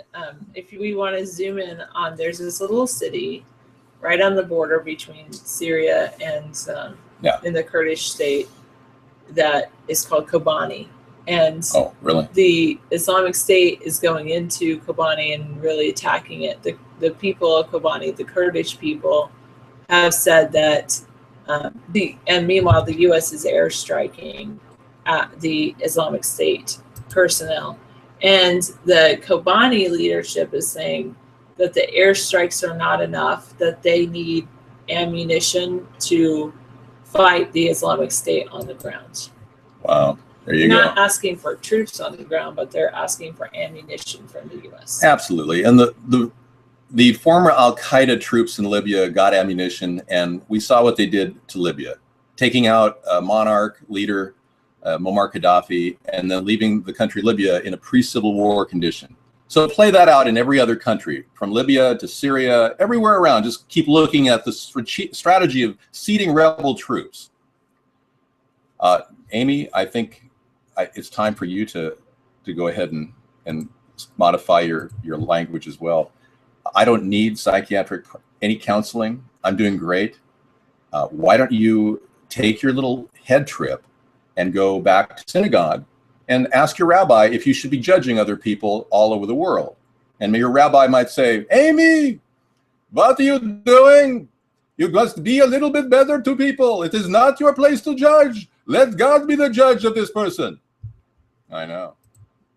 It's not a simple question. It's just it's a pointed question, Amy, and it sounds derogatory. So clean up the act and talk about the issues, or be living in the Rodney zone. Thank you. I don't know, whatever. Yeah, I am a legend. I've always been a legend ever since I was born. No, we're not going to give California back to Mexico. Jerry Brown did that, and we are now seeing a flood of Mexicans come in to get DREAM Act money, free housing, Social Security, and then at the same time, Jerry Brown's complaining about not having enough money to cover Section 8 housing, Medicaid. Oh, yeah. Jerry Brown is in a world of feces. And I used to like the guy. That's what's really sad. He's completely sold out to what appears to be a corporatist Democratic base. Not wounded, Randy. I just don't like people saying, have you ever sought out psychiatric counseling? I mean, what kind of a weird statement is that? That's like saying, are you freaked out? Are you weird? Are you sick? Are you mentally ill? Of course I'm not mentally ill. I've never felt mentally ill. People who exert or exhibit symptoms of mental illness would definitely seek help, and I urge anybody who has symptoms of mental illness to seek help. Amy, have you ever been to a psychiatrist or been treated for your behavior problem? I think it's healthy for you to answer.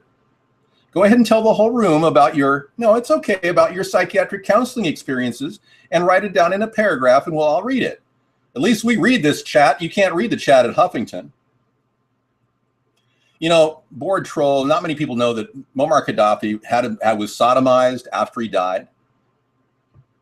And I don't know how sick that could be, but our government did not protect him with any international justice whatsoever.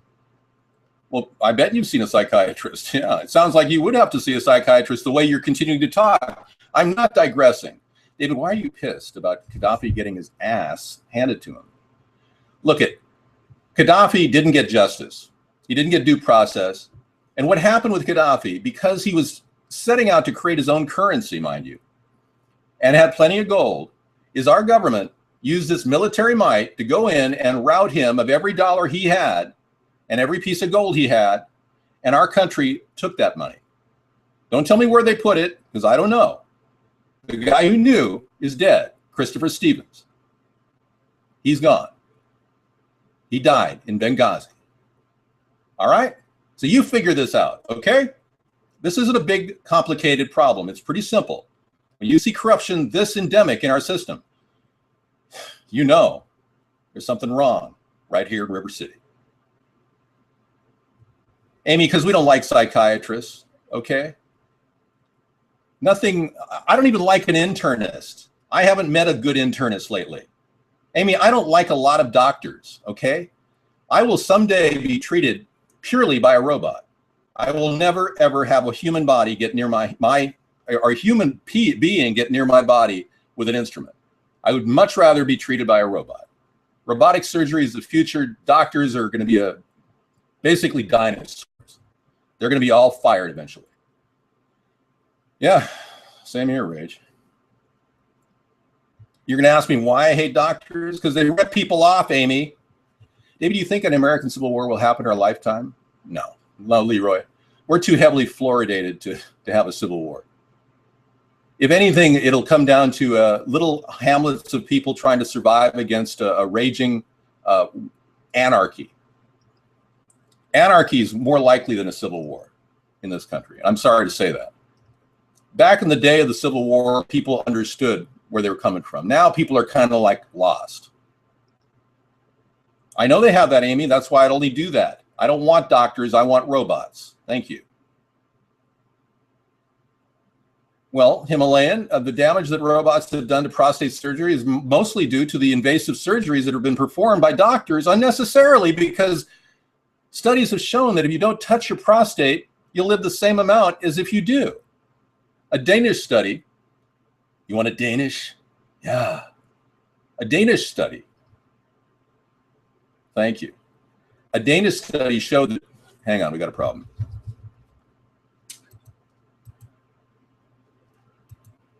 If you don't have surgeries or procedures on your prostate, you'll live the same amount of life. No, I'm going to cover them with, I think I'm going to put a little, not Vaseline, but don't they make like a... They do Vaseline. That's what beauty contestants use. Okay. I'll work on that. Thank you. I'm glad you're monitoring my lip. Anyway, you agree with that? Cool. Now, I have a lot of knowledge about prostate surgeries because my father died of prostate cancer. And you had prostate cancer, you want surgery if you did.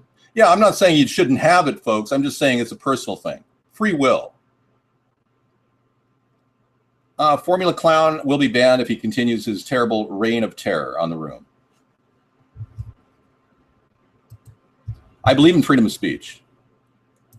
Everything about this, I believe in. Thank you. That's funny, DC Laura. I'll take a look at that. Okay. Thanks for asking the big questions. Yeah. Why are we sending $500 million to a group of rebels, former Al-Qaeda rebels in Syria? $500 million in order to take them out with surgical strikes? I don't understand this. Why would we be sending $500 million to people we're going to surgically strike in Syria?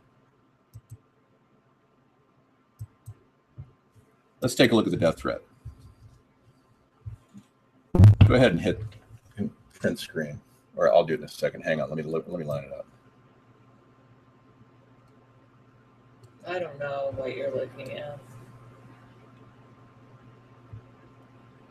Well, it's not obvious. I don't miss anything. I'm the Batman. I'm reading every single word. I read 6,000 words a minute. And there was no death threat that I could see. All right, great. We're moving on.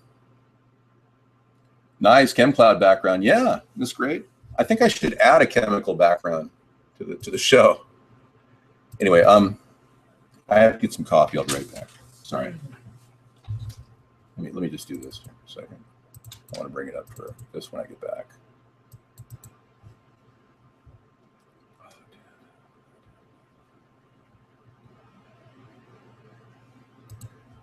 You know, it was very interesting to see the U.S. population map. I'm going to leave it up on the screen. Look at the concentration of where most of the population centers are. These are the most vulnerable areas for Ebola, in my opinion.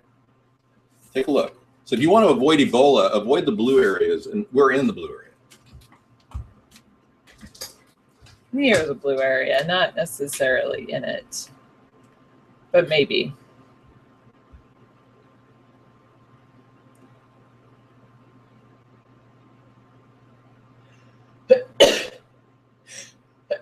Oh, 185, Dan. 185. Sorry. Okay. I was just reading some different news. That's what I was busy doing, trying to educate myself. No, I don't have television. So I saw someone say, well, you would know such and such if it's all over the television. And I don't have television here. I don't use, regular, the major news networks or cable television either.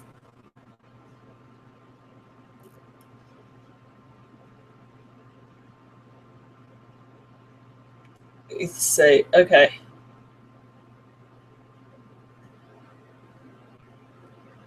I got a cold and I'm spreading it everywhere. No, I'm just kidding. I don't have a cold. I don't have Ebola or anything like that. Genius. Why is everyone crying about ISIS? I would say you say that they're freedom fighters. So you think that we should just let the Middle East just do what it's going to do and don't worry about it? As long as they don't want to come over here, I think that they want to take over the world. That's why I'm worried about ISIS.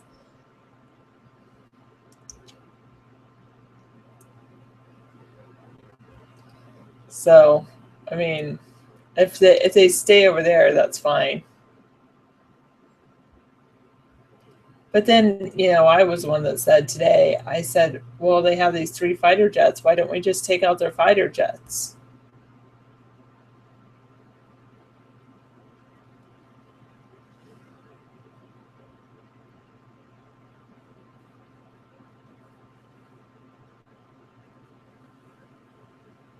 I don't support them, no.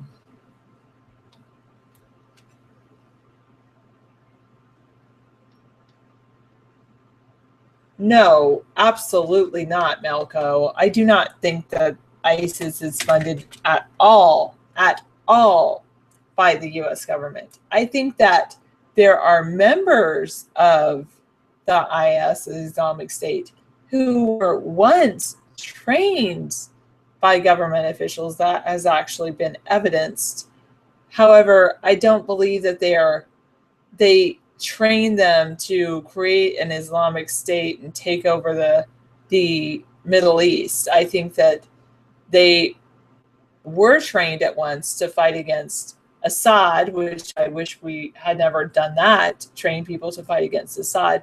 Yet they're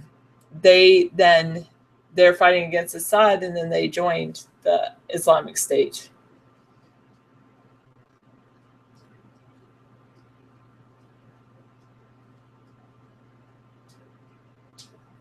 You say their gear, weapons, etc., was U.S. Saudi funded? No, I would say, however, the U.S. has left a lot of gear in Iraq. The U.S., I mean, perhaps there is some kind of war going on like we had with Charlie Wilson's war. It's kind of ironic that Charlie Wilson's war was a Christian-led war, and then this war is kind of a, if you're saying that we're on the side of IS quietly under wraps, then, you know, it's we're spreading the Muslim agenda. Just is strange. It's making you sleepy. That's okay. I'm sleepy too. What? It's called playing both sides so that they can sell more weapons. I mean, you might be right, Melco. You very well could be right. I am one of these. I mean, I've always told David this. I'm what I believe is an average American perspective, and I just don't. It's very difficult for me to believe that with that.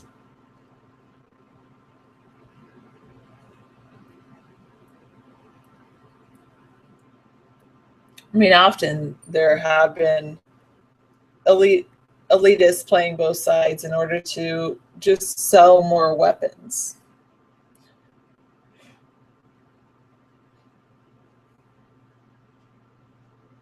Yeah, I bet a large part of the funds originated in the U.S. Great to meet you.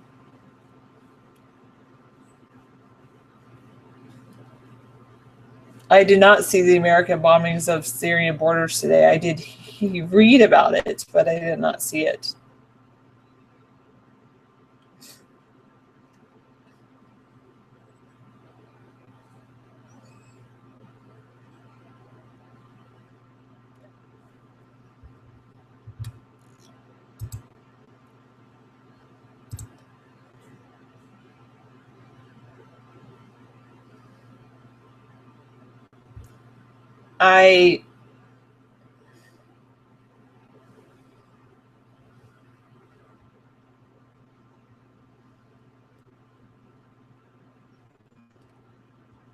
Well, usually AP News is what you look at. Thank you. Which one?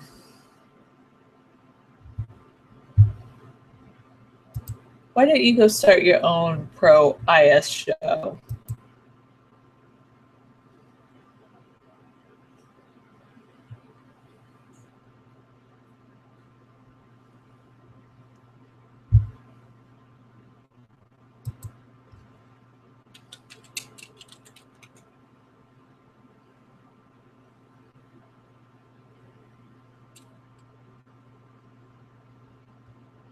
Yep.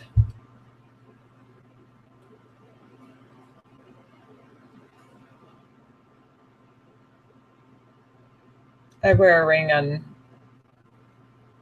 all these fingers and this finger.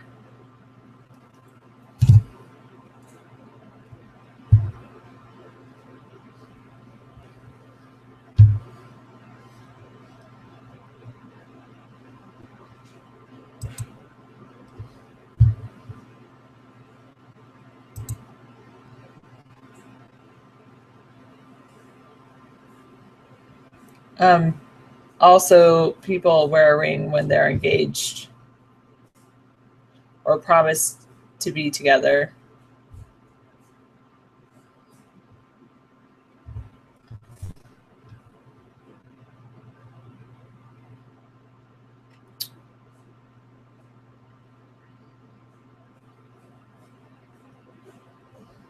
All right, I will check into that.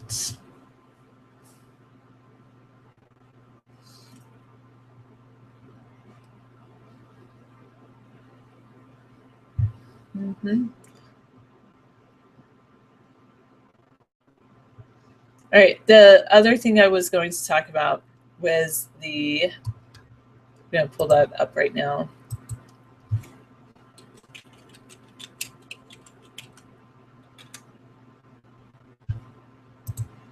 I'm also going to talk about the stock market this week because there were some really big moves that happened in the stock market this week. Okay, we're going to talk about the stock market this week. Okay. What was the third thing we're going to talk about? The stock market.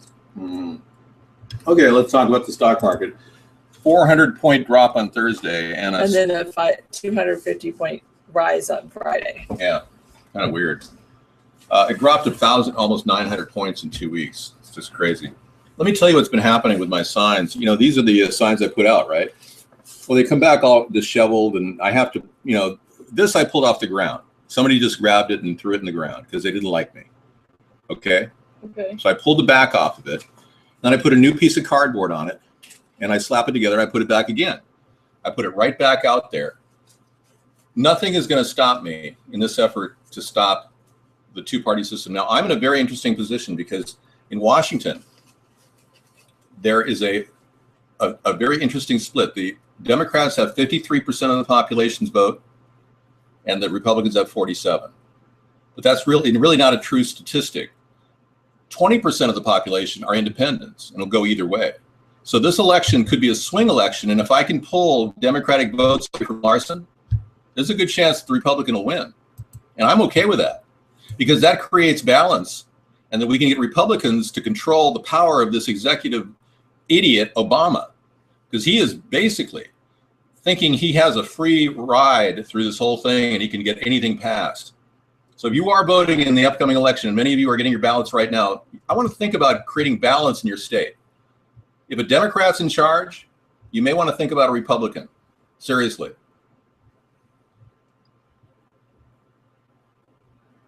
Lance Gibbon? No, that's not That's true. a lie. I mean, I find that hard to believe. Yeah. Okay, so I doubt many people here have any investments in the stock market. I'd venture to say maybe 3 or 4 people in an entire room have some investments. So what happens in the stock market stays in the stock market. It's kind of like Vegas. Oh, good night, Sunstar. Sleepy time. Okay. Take care. Right. Dave's Tooth Fairy. Okay, well, interesting. That's special for you, but I don't buy into that NSA line. Thank you. I'm sure a lot of funds originate in the U.S. Many people don't realize this, but Israel is financed in a big way by Israeli Americans who support Israel. Similarly, Ireland getting funding from Irish Americans. It's not uncommon. Mexico getting funding from Mexican Americans. Not uncommon. Ecuador getting funding from, in fact, our country is producing so much that literally 45 billion a year goes out to other countries. People send money home to their family, even if they're here illegally. They send. I see it happening all the time. I go to the market and I see some guy fork over hundreds to send to Mexico. And he doesn't speak hardly any English. He's working under the table in America. Have the two parties solved that problem? Because I don't think they have. We've got an unbelievable illegal alien problem spinning out of control, and nobody seems to be addressing it in the two parties. It's crazy. It's easy, yeah, and it's cheap. Take the profits, move on, hold and get boned. From under the cheese says a lot there. A lot of illegals are trying to profit from America. They are harvesting us like a resource. Well, I don't have a problem with Irish people or Mexicans or anybody or Ecuadorians. I just don't want these people to come in here illegally and just basically use us, destroy our great nation.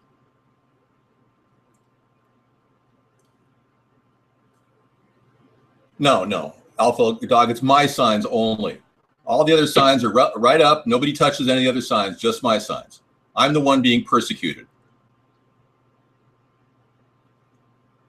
I'm suggesting vote Republican to get balance right now. The Democrats think they have a free ride, and they're willing to cheat and steal in order to retain power. And they're bringing you another war. You use your head. Just get some sort of control over what's going on here. I'm not a Republican. I don't support the Republican Party, but I do not want Democrats to run rimshot over my freedoms, my right to bear arms, or our privacy. And all of that is under attack right now. And these people, what really bothers me about the two-party system, I'm a non-interventionist, but I do not want them to continue to strike Syria. Wait, you want to maintain this status quo? I want to basically create parity, maintain parity. I don't want to create vacuums of power like Obama has. Obama created a vacuum of power in Ukraine when he allowed and encouraged an offer of $35 billion to the Ukrainian people, and a revolution occurred. And he sparked revolutions throughout the countries involved, like Tunisia initially, then Yemen, then Egypt, then Libya. Not in that order, too. I mean, all these different revolutions they've created has created a terrible power vacuum in the world, and it's going to be filled by confusion, anarchy, and more revolution. All right, great, Court 99. Take a little break, Sarah. We're going to talk about the stock market, what drove the stock market's wild swings this week, and what's next. You know, I can't kick anybody out. That's the thing. I don't want to kick anybody out. I want to embrace this problem. I want to deal with the problem. I want to solve the problem. That's what I am. I'm a person who finds solutions. I'm also an efficiency expert, and I can find the fastest way between 2 points. I can find the most efficient way that cannot be cheated by countless scumbags that want to leech off our system, welfare scumbags. And I don't mean the average person collecting welfare. I mean people cheating the system. We want to get those people. I've lost money on this election. Yeah, I put about $600 of my own money into it. Yeah, it kind of burns me that they can get away with this. But I told Sarah today, this is just a litmus test. Had I not put money and tried to run in a local primary against these corrupt pigs, I wouldn't have found out how corrupt they are. One of the guys called me up and said, "Hey, Dave, I really want your endorsement, man. I just thought that it really would be great if we could move on here, dude." Completely drunk off his ass, calling me up on the phone. "Hey, man, let me get your endorsement, man." I'm telling you the truth, man. I don't drink. I don't smoke. I just poke that poke. I had a guy I knew, an African-American, who said that to me one time. And I won't tell you his name because he's a famous football player. He said he used to scam on women all the time. It's like, "I don't drink, I don't smoke, I just poke that poke." And he had this way about him, you know, he just always, you know, he's the man in charge, you know, take care of business. It was all really kind of funny. Yeah, so I have had people in my life who are African-American who I actually went with the guy to the airport one time. No, 2 times. And I saw him do his little shtick. Well, you see, when a professional football player leaves the sport, there's not a lot of money out there. And this guy was a professional football player with a major team for about 7 years. And he was selling jewelry at the airport. He was the funniest guy I think I've ever run across. Oh, we'll be stepping up our game for Conspiracy Mondays. You can count on it. You want more Adam Lance Aurora videos, lengthy discussions? You drop the ball with conspiracies? No, we'll deal with it. I'm the Batman. Yeah. I thought you were going to talk about Ebola one day. Ebola is a conspiracy to talk about. We'll lead with Ebola, but we need to talk about all the false flag operations. Ebola could very well be a false flag operation designed to keep our country sidetracked so that we don't look at the ball. The ball is the terrible printing of money and advancement of credit, which has bankrupted all Western nations at this point. But yeah, the Adam Lanza thing is really very interesting. Adam Lanza was under surveillance in 2004 believe it or not, by the government. And I'll bring up a story about that on Monday, showing that he actually was being seen as a hacker who got into government servers. So he may have been on their list of kills to get rid of. He may have just been conveniently put in that position to like blame everything on it. He could have been the patsy, like Lee Harvey Oswald. Sarah can't call you, Topper Dan. All calls out are restricted to only her friends, not trolls that want to have relations with her.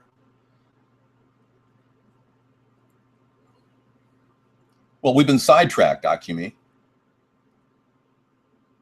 The president cares about small things like gay rights or abortion. It's about how the new president will fix the big problems with the country of USA, period. All other questions are a waste of time. I totally agree, Akumi. Yeah. Sidetracking trivialities, superficialities are really kind of preventing our nation from moving forward in substantive ways. I agree. Thank you, I'm Batman. I'm the Batman. Just come on in and we'll touch on issues that are important to you. Thank you, ByCurious14. That's very kind of you. It's going to be tough to engage the American people, but I'm ready to do it. And I come into an entire plan that was designed way ahead of me by powerful elitists to control our country's future. And being I'm a bright guy, I can solve a lot of the problems, but a lot of them come down to these people need to back off and give the American people something back. Wall Street's been getting nothing but money. They've gotten over $20 trillion in the past 6 years from the Federal Reserve. And in the process, they put it in the stock market. They play with that money in the stock market. They get the money from the Federal Reserve for 0.34% interest, which is less than 0.5% interest.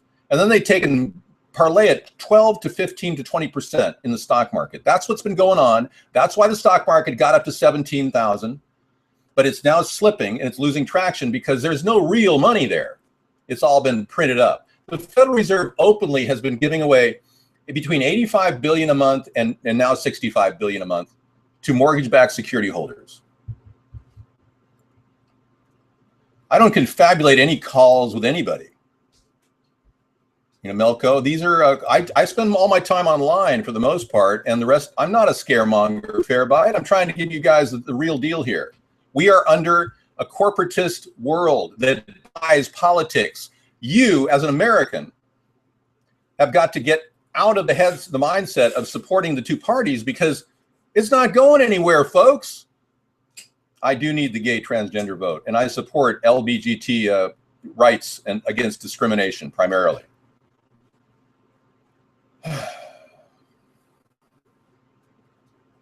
No, I only play 1 hour a day, Melco.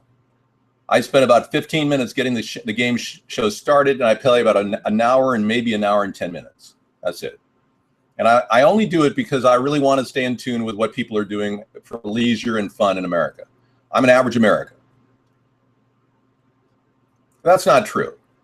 You just tell me how in the world you'd ever get a room of communists, right-wing Zionists, and Anti-Defamation League people and nut jobs together in one room. You tell me how that's possible.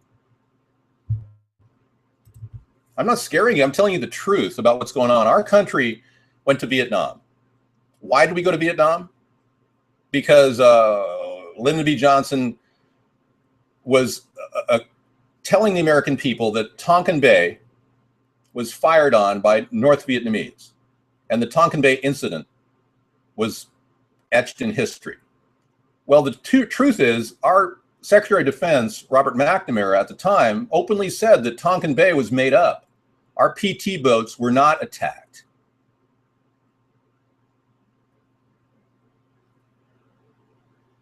Thank you, Repub. Appreciate it. That's nice. Good press interviews. It's always going to be good. Yeah, I've been actually very straightforward with the press. They've railed me in different areas locally. But I'll tell you, I had some of the best conversations I've ever had with the people in the press here in Washington. And that made me think afterwards that they were very two-faced. And I don't like two-faced people. Let's get back to the false flag stage attack we call Vietnam, right? So the whole stage attack, right, Bog Monster, put our nation in a multiple 7-year war that 7 to 8 year war that literally cost our soldiers 58,000 lives.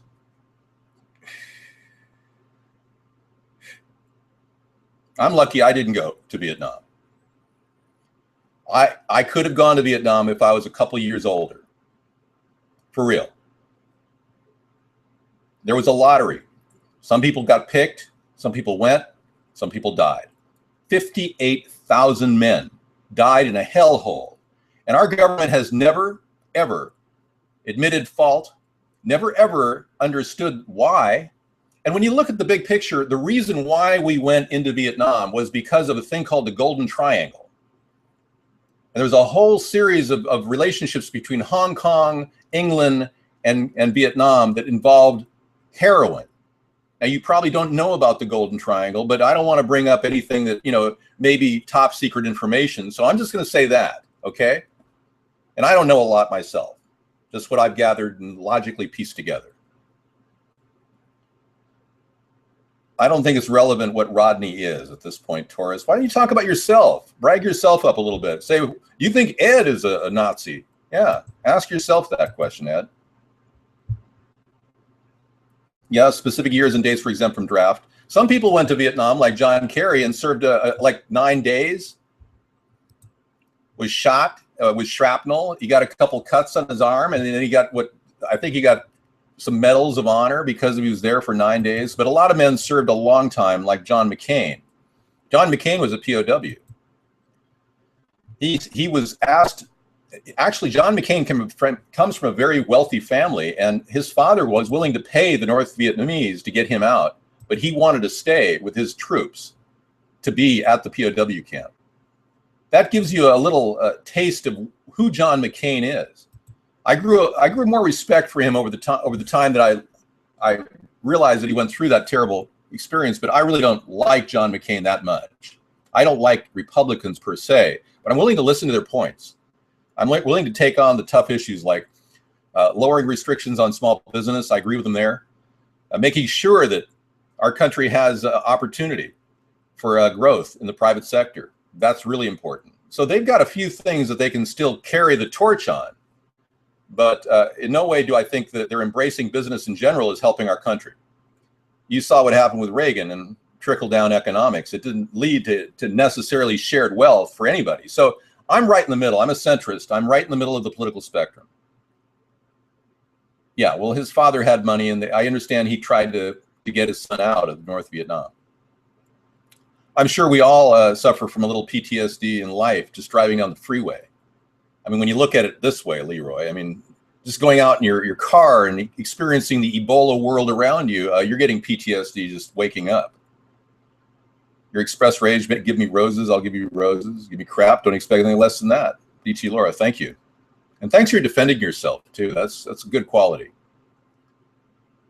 Oh, he's a general. Your news, Bob Hope on his Vietnam shows. Thanks, Randy. Dave's Tooth Fairy is off on his tangent there. I think you might as well join other people who are on tangents. You know, I don't know if a poor man can make president. I don't consider myself a poor man. I just live in poverty. I made a vow of poverty when I was young. John Kerry married a beautiful woman who had a stroke 2 years ago. And her double really does look a lot like her, I must say. Yeah. Anyway, whatever. I'm trying to just come up with solutions in the middle of the political spectrum. Admirals and navies have money, dude. Yeah. Would I vote for a black she-male Muslim with 10 wives if he could fix every problem in the USA?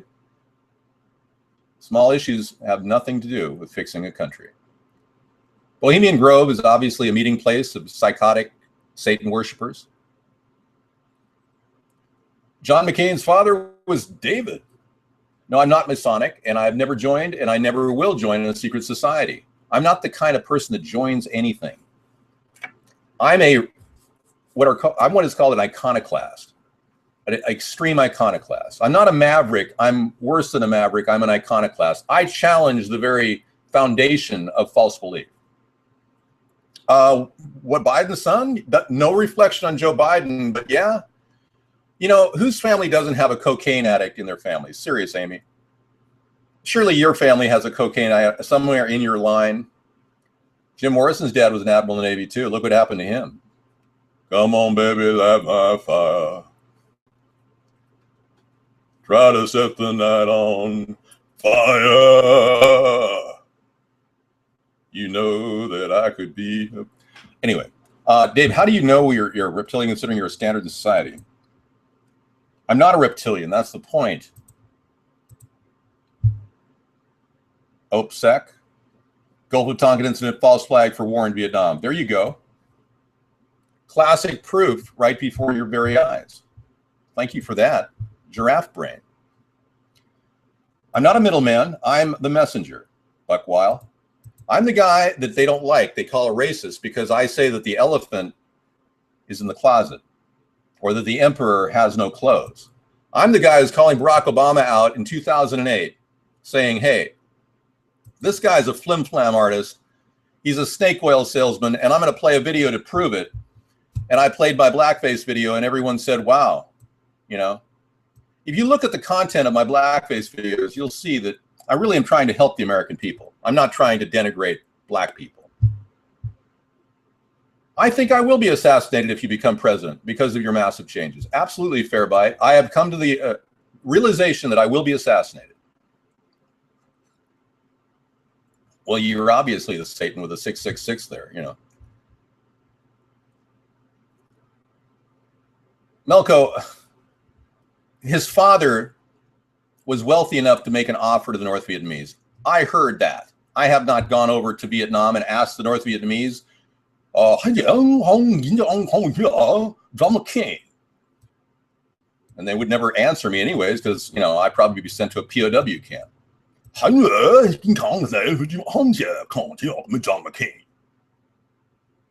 let's go here and ask Gulf of Tonkin incident. Let's just go on. Yeah, he was also on that amazing fire on the USS Forrestal, that plane that he was in. Man, don't tell me I'm a messed up cracker, because I think that's racism, man. Y'all call me a cracker.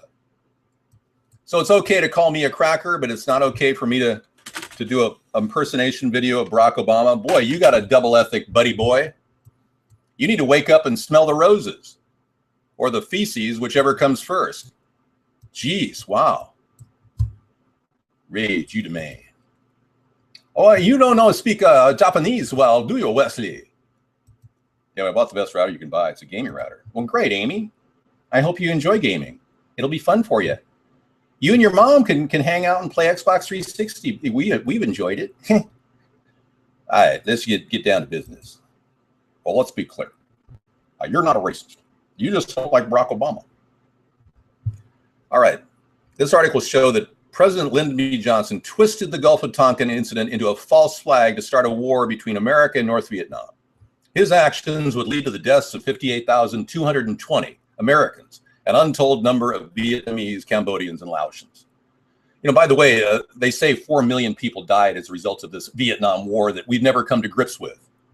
Had Robert F. Kennedy won the Democratic ticket, which he did, went on to become president instead of Richard Nixon,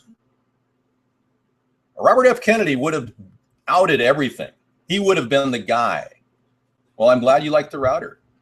What's the brand name, Amy? I don't have a mental health history. If I had any mental health problems, I would have a mental health history, but I've never had any problems. I'm a happy-go-lucky guy with a great attitude. Very upbeat. And you'd be as happy as I am if you were as happy as I am. You know, people like Robin Williams, those are the guys that need to see psychiatrists. Seriously. Living in a weird world of the absurd. They say that Robin Williams liked to retreat to the world of absurdity. And then, hey, thank you. He likes my teeth. Wow. She likes my teeth. I don't like anyone touching me, no. Unless it's a nice back rub and some spooning at night with the one you love. It's plug and play, Amy. I'm glad you're feeling good. Melko, what do you mean no payoff? I told you I made a vow of poverty. I'm not looking for cash, Melko, unlike you. I hope his toxicology report shows the suicide pill that was given to him. I don't need a range extender. I don't need to step out of my range. Well, top or down, I wasn't blaming Johnson for the entire Vietnam War. I said in total, the Vietnam War killed 58,220 innocent men who went off to fight our country's wars for no real reason in their mind. There is no impersonation of me. No one can possibly impersonate me. I am the unimpersonatable. Nixon didn't run on the platform of getting us out of Vietnam. That's a lie. Humphrey did, and McGovern did, you idiot. I lived through that history, you moron. God, I mean, they say a little knowledge is very dangerous. And Topper Dan's basically got a loaded danger zone rolling in the chat room. My father fought for this country in Vietnam. Wow, Handler, hats off to him. Seriously. A lot of men go off and do their duty, and my dad did, and he won World War II. Not single-handedly, but he took out about 100 of the opponent in the process. I would have fought for our country. I signed the documents. Right, necessary. It's all out there. 1983, I signed the selective service documents, and they are original, and I did sign them.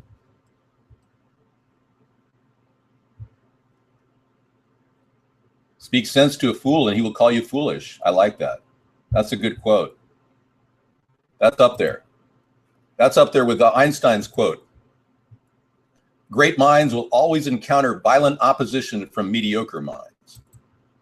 Great spirits, he said, will always encounter violent opposition from mediocre minds.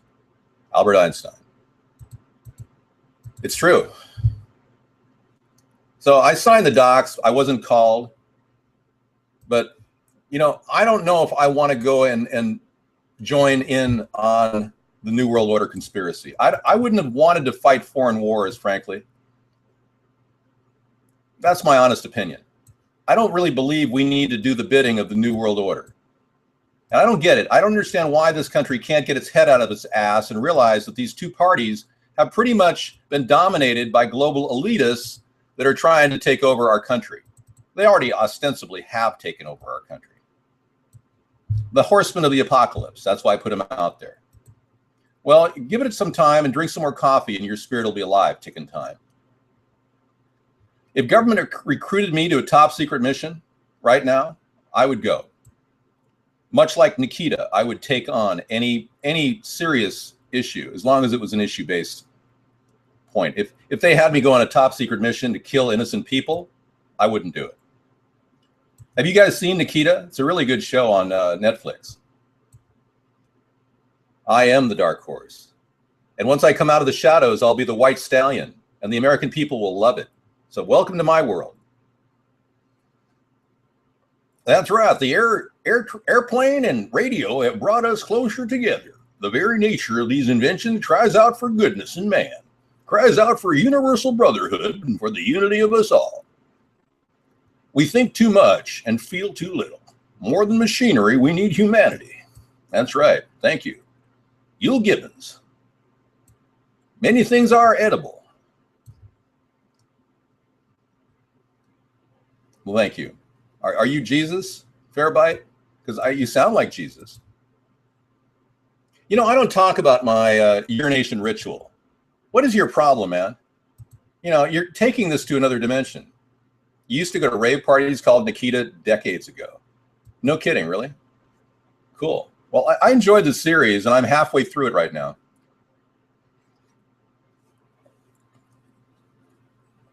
Well, thank you very much, Rodney, for threatening us, but we don't need your BS. All right. Well, that's nice. This is kind of a pre-Sunday show, so we can start to get religious. Amy, do you have all of your Shabbat in order? You left all your lights on for tomorrow? Many Jewish people spend Shabbat. They don't do anything related to business on Shabbat, so they They take their day of their whole thing is they have to not touch their lights. Flipping a light. I found this out because I knew a guy who eventually settled in Israel in the Golan Heights. And he told me about this, and it was interesting. This is not a room for my BS, Melco. This is me evolving with the American people. Well, Handler, I understand how you feel. It's a very worthless country at this point because we're being led astray. We will make you proud, dude. You will be proud to be an American by 2020 if I become president in 2016. We will set it straight. We will start building growth industries and renewable energy technologies, green, clean technologies. But I put this horseman of the apocalypse up here because I think you need to know that the people pulling the strings in Washington have a big plan in mind, and you're not part of it, okay? You either get with the program of the third party, or you're going to be you'll be swept away with the horseman of the apocalypse. Seriously. Well, he actually was kind of a scammer, the Jewish guy I knew. He wanted to move the Golan Heights because they pay him $35,000 a year to live there as an American settler. I was like, whoa, that sounds like you're really going for the money. No, he had to study Hebrew and the whole thing. But he's Swedish Jew, yeah. Okay, Fairbite, thank you. It's beautiful. Keep saying positive things. That's all good. As long as it makes sense. George Carlin telling the truth. This could be good. But there's a reason. There's a reason. There's a reason for this. There's a reason education sucks. And it's the same reason that it will never, ever, ever be fixed. It's never going to get any better. Don't look for it. Be happy with what you got. Because the owners of this country don't want that. I'm talking about the real owners now. The real owners, the big wealthy business interests that control things and make all the important decisions. Forget the politicians. The politicians are put there to give you the idea that you have freedom of choice. You don't. You have no choice. You have owners. They own you. They own everything. They own all the important land. They own and control the corporations. They've long since bought and paid for the Senate, the Congress, the state houses, the city halls. They got the judges in their back pockets. And they own all the big media companies, so they control just about all of the news and information you get to hear. They got you by the balls. They spend billions of dollars every year lobbying to get what they want. Well, we know what they want. They want more for themselves and less for everybody else. But I'll tell you what they don't want. They don't want a population of citizens capable of critical thinking. They don't want well-informed, well-educated people capable of critical thinking. They're not interested in that. That doesn't help them. That's against their interest. That's right. They don't want people who are smart enough to sit around the kitchen table and figure out how badly they're getting fucked by a system that threw them overboard 30 fucking years ago. They don't want that.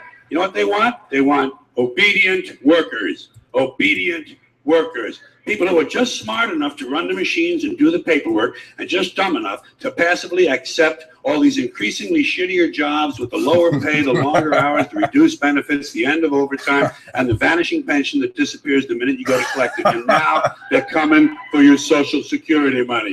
They want your fucking retirement money. They want it back so they can give it to their criminal friends on Wall Street. And you know something? They'll get it. They'll get it all from you sooner or later because they own this fucking place. It's a big club, and you ain't in it. You ain't in it. You and I are not in the big club. Exactly. By the way, it's the same big club you use to beat you over the head with all day long when they tell you what to believe. All day long, beating you over the head in their media, telling you what to believe, what to think, and what to buy. The table is tilted, folks. The game is rigged. And nobody seems to notice. Nobody seems to care. Good, honest, hardworking people, white collar, blue collar, doesn't matter what color shirt you have on. Good, honest, hardworking people continue. These are people of modest means. Continue to elect these rich cocksuckers who don't give a fuck about them. They don't give a fuck about you. They don't give a fuck about you. They don't care about you at all. At all. At all. At all. At all. At all. And nobody seems to notice, nobody seems to care. That's what the owners count on. The fact that Americans will probably remain willfully ignorant of the big red, white, and blue dick that's being jammed up their assholes every day. Because the owners of this country know the truth. It's called the American dream, because you have to be asleep to believe it. That's great. Wow. You know, I remember when he did that. That is, yeah, thank you. Thank you very much. That was awesome. Wasn't that great? Thank you. Yeah, possibly the best ever. Yeah, thanks for that link. I don't think he was an Illuminati puppet. If you call him an Illuminati puppet, then, you know, he wouldn't be saying those things. But hey, whatever. He was a comedian. George Carlin was a comedian in the sound, in the same style as Lenny Bruce. Lenny Bruce was one of the most amazing speakers who rallied the troops. He's the first comedian to use the S word and the F word on stage and all that. Okay, thank you. I don't need to be rich. I don't think you understand that. I made a vow of poverty. I don't need to be rich. You don't get that. And you guys who are working your life off to be rich, you're going to be very tired when you get to be my age. I'm 54 years old, and I'm still enjoying life like I was when I was 28. Yeah, he was a comedic genius. Lenny Bruce was. So was George Carlin, no question about it. I'm ostensibly kind of like a monk.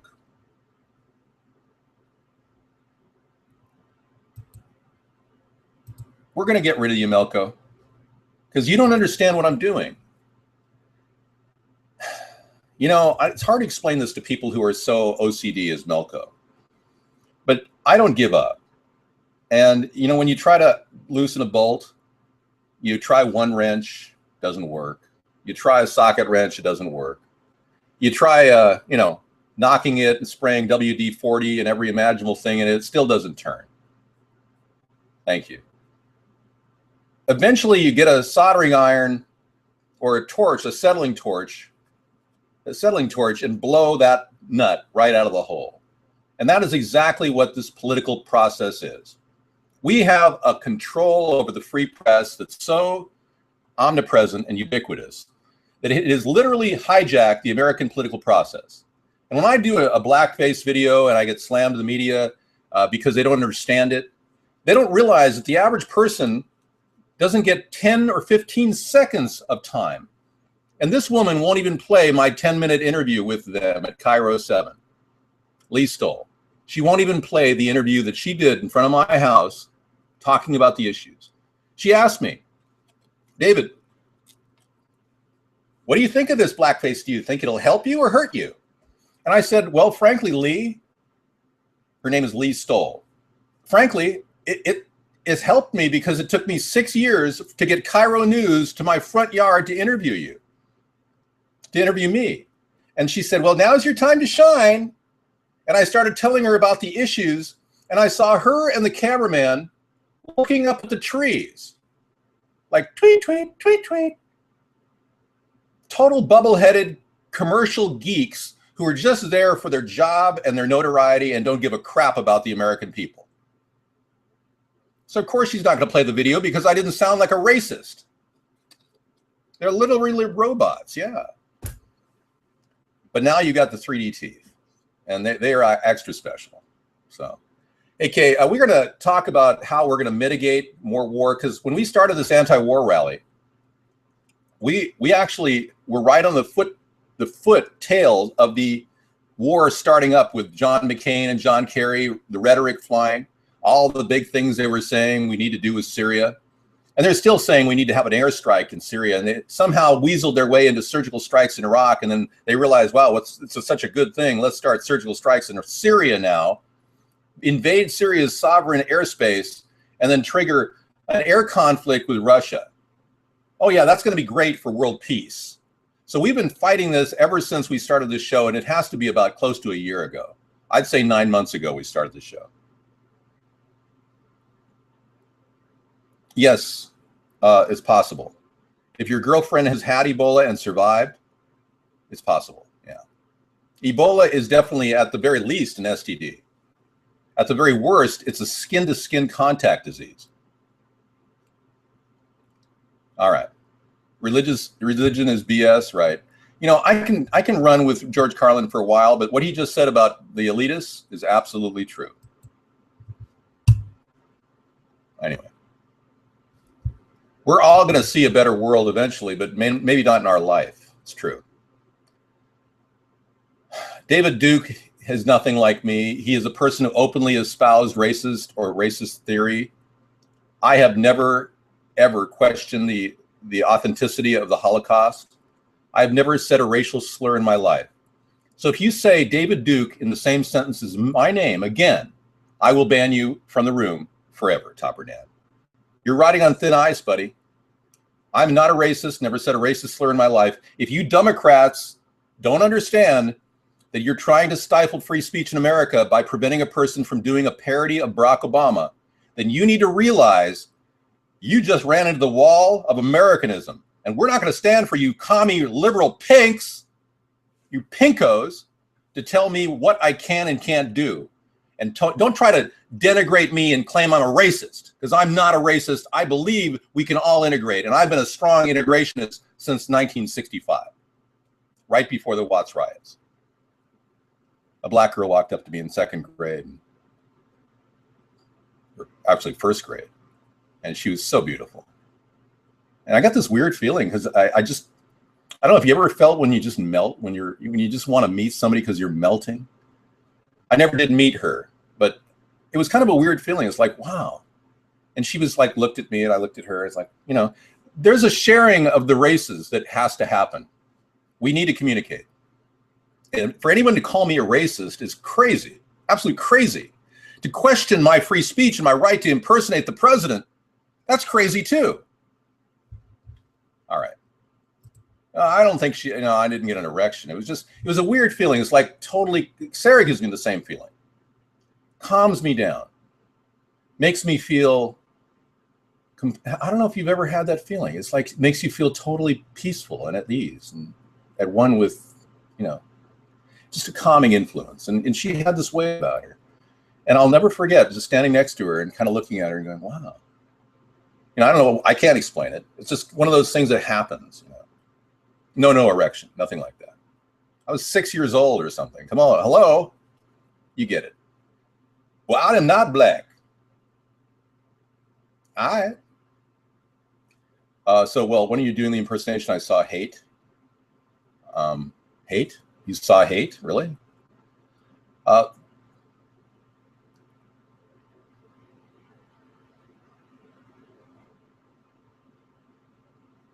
Topper Dan, maybe that's your way of explaining it. Basically, the local news only wanted to see a racist. They came over there to see a racist. They actually tried to intimidate my neighbor into claiming he was living next to one. And my neighbor said, no, it's a free speech issue. I have no problem with it, he said.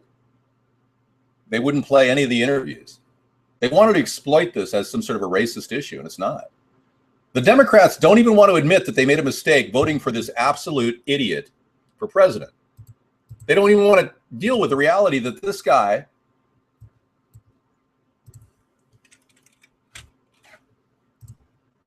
has literally blown it. Now, what he did recently with Ebola, that's like out of this world kind of bizarre.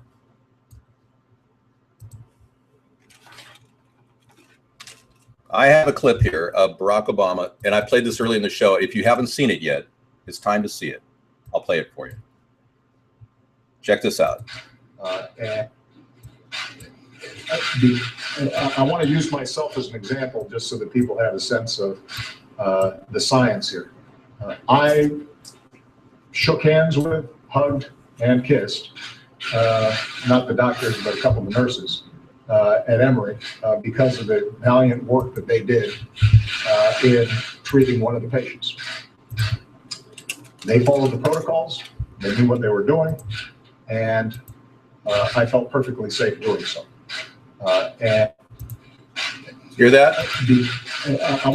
So he followed the protocol. White news bloopers. Okay, I'll take a look at all that good stuff later. But yeah, he followed the protocol. So in other words, this happened about 10 days ago, by the way. Barack Obama actually had, thank you. Thank you. I'll check out the, Dave Chappelle's awesome. I love Dave Chappelle. He thinks he's George Clooney, really? Okay, great. Well, Handler, I'd love to find YouTube partners in the Washington State area, but I haven't been able to find any Washington State partners on YouTube. Could you get me some links that I could link to some Washington State area? Do the due diligence of backing up your BS. Okay, Handler? Thank you. David, you should use the social media to reach out. And, you know, David, you should do this. Seriously, you do it. It's all pink on the inside. You're funny. In no way affiliated. I know the familiar names and co-sponsors of that bill. It's unbelievable. It's unbelievable the kind of people that are behind this. Joint resolution proposing an amendment to the Constitution of the United States related to contribution and expenditures intended to affect elections. I'll take a look at this SJ Resolution 19. Thank you. Candy Rain, good evening. Welcome. It's Candy Rain, everybody. The original Sponheim girl in our show, hanging out with ATP in the final hour. Thank you for coming in. Yeah, so I can't fall for this ISIS thing. Not one of the beheadings of journalists has had any blood or guts in it. Now, if you go online, if you're into this, and I'm not, you can look up all kinds of beheadings, decapitations by drug cartels in Mexico with chainsaws. It's terrible, horrible. But all of these ISIS beheadings have all been antiseptic and almost cleansed. Yeah, you want to see Candy Rain's original video? I'm sure she wouldn't mind me playing it. The one we retrieved from the archives. Yeah, in 2008, Candy Rain did a great thing for us, and I think just supporting us has been a big thing overall. But doing a video for us kind of gave us a feeling like young people out there really were and are in need of a third party, an independent voice in America. So doing the video was her way of helping us. I'm going to play the video for you right now. Hi,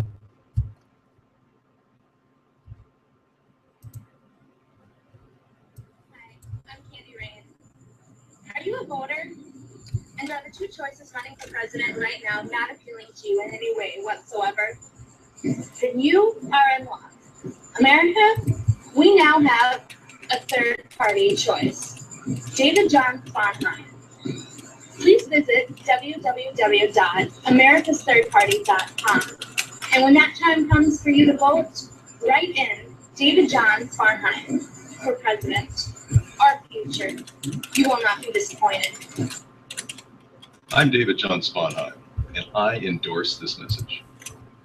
Yeah, I endorse it. I saw you couldn't hear it very well, but yeah, that was Candy Rain. She's such a wonderful person to do that. And she's gone on in her own life, and I think what's great about Candy is she likes to garden, and she likes baking things, and she likes starting businesses, and she's dabbling in things that she can do things from her home, and yeah. And that's the environment that a lot of people are going to grow into. You know, many years ago in the 1980s, Alvin Toffler, the writer of Future Shock, wrote a book called The Third Wave. And at the time, it seemed like a kind of a groundbreaking book, but nobody really understood what telecommuting was. And The Third Wave talked about how telecommuting would be the future for America. And it's true. A lot of us are going to be doing work at home with our projects. Maybe we'll have a little, home makey kind of thing where we make things. Yeah, you're 32 now. You were 27 in the video. Exactly. She likes to garden, right? She's living a good life. And she's integrating the rich internet applications that we have today to do her own show and participating in what I believe is the ideal life, where you can actually work out of your house and actually do a show and interact with people all around the world. It's kind of cool. Boink is here. Okay, you ready to get in and cam up? We're going to have to get in and stream up. You can access the JustCast link, Boink. Boink's going to cam up tonight. Kind of funny. Good for you. Boink, that's funny. Go for it. You know you want to. Okay, once upon a time, we were told the nationalization would prevent growth by limited commerce. Are you cutting and pasting this? Because nobody can type that fast, fair bite. Well, what you want to do is download Chrome. Boink.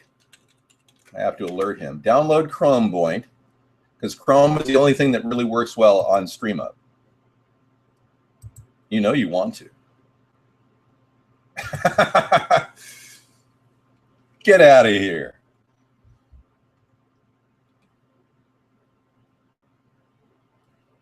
All right. Let's get down to business here. I'm not sure why he types in all caps. I know. He's just wasting my time.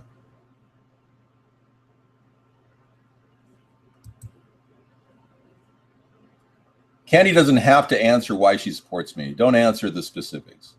Rage, you know, you're really kind of bugging me. I'm going to purge that. Don't ever call her a bad name. Thank you. Man, I'm telling you what I put up with. All right, so with our Make Love, don't Make War, we believe in legalization of marijuana. Does this make me a pothead when I stand here with a pot behind me? Hey, man. What's going on, man? Dude. You know, I walked by a car today that looked like there was a pot plant in the front seat. Here in Washington, it's recreational use. You can, you know, but that's totally illegal to have a pot plant in your front seat without a grower's license. But it turns out it was one of those Japanese maple trees. Anyway. I don't believe in the Illuminati thing, so I covered the snake up with my head. Yeah, from Unda Cheese says, Boink, make your own channel and play fake videos if you need attention. You have never tried marijuana, Amy? Well, marijuana legalization is all a part of the anti-war rally. In fact, we bring it up every day because it's a big part of what we do here at America's Third Party. We promote legalization. We believe it's a unifying factor that will help better the country and unite the country under a third-party banner. Because you know Barack Obama is not going to legalize marijuana. His handlers and global elitists that control him don't want that. They want to continue to let the drug cartels make money. I don't know, have you guys downloaded the new Adobe Reader X1, the 11X version, Adobe Reader 11? I don't trust these new downloads, like all these. I'm sure you're getting downloads from Oracle has a download thing going on. It's JavaScripting has a download thing. Hey, UK, thank you for saying that. Why is the NSA watching you? That's the question. They fillet you in Vietnam? Boy, you're broadcasting now. Where? Give me a link, dude. Stop putting it in there. Where are you broadcasting? Don't make you, you're gonna get banned if you continue doing this. I'm warning you. You're going to bed, Mad Dog? Oh, you're broadcasting right here, right now? Okay, send your link to the show and I'll open the show and I'll bring you into the show. Okay, let's take a look.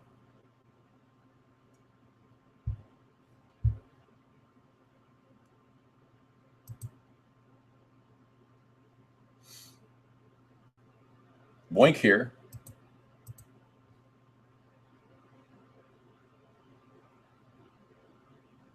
Yeah, where's your video feed, man? Seriously, you don't have a video feed, dude. I'm gonna ban you, man. Totally. He's a total Richard Einstein. You're in total agreement here. Boink, you're on your last leg right now. Candy Rain's gonna make an espresso shot so she can drink the coffee that I'm drinking. Don't answer any questions from these people, Candy. You don't have to respond. Your vote is your own personal choice. Rick Larson is not somebody I support. I'm running a campaign against him to write my name in because, frankly, Rick Larson supports and ratified the war in Iraq and continued military buildup and spending to the point where our nation is now looking at using this area I live with 50,000 people living right nearby me as a training area for F-18s and F-35s. And just a couple weeks ago, 2 F-18s crashed on top of the Carl Vinson. And those pilots trained right above my house. The guys that crashed and destroyed 2 planes, one guy's dead, ended up doing their training above my house. That tells you where I'm at. I'm in the drop zone. My house and I could be decimated. This could be Tarmac Dave in a matter of seconds because of a daily flyover that I have to deal with. So I don't like Rick Larson. I'm not afraid of anything. You mean, are you afraid the government will kill you? I have no fear of anything. I don't like snakes, but besides that, I mean, I'll kill everyone. I'll bite their heads off with my razor sharp teeth.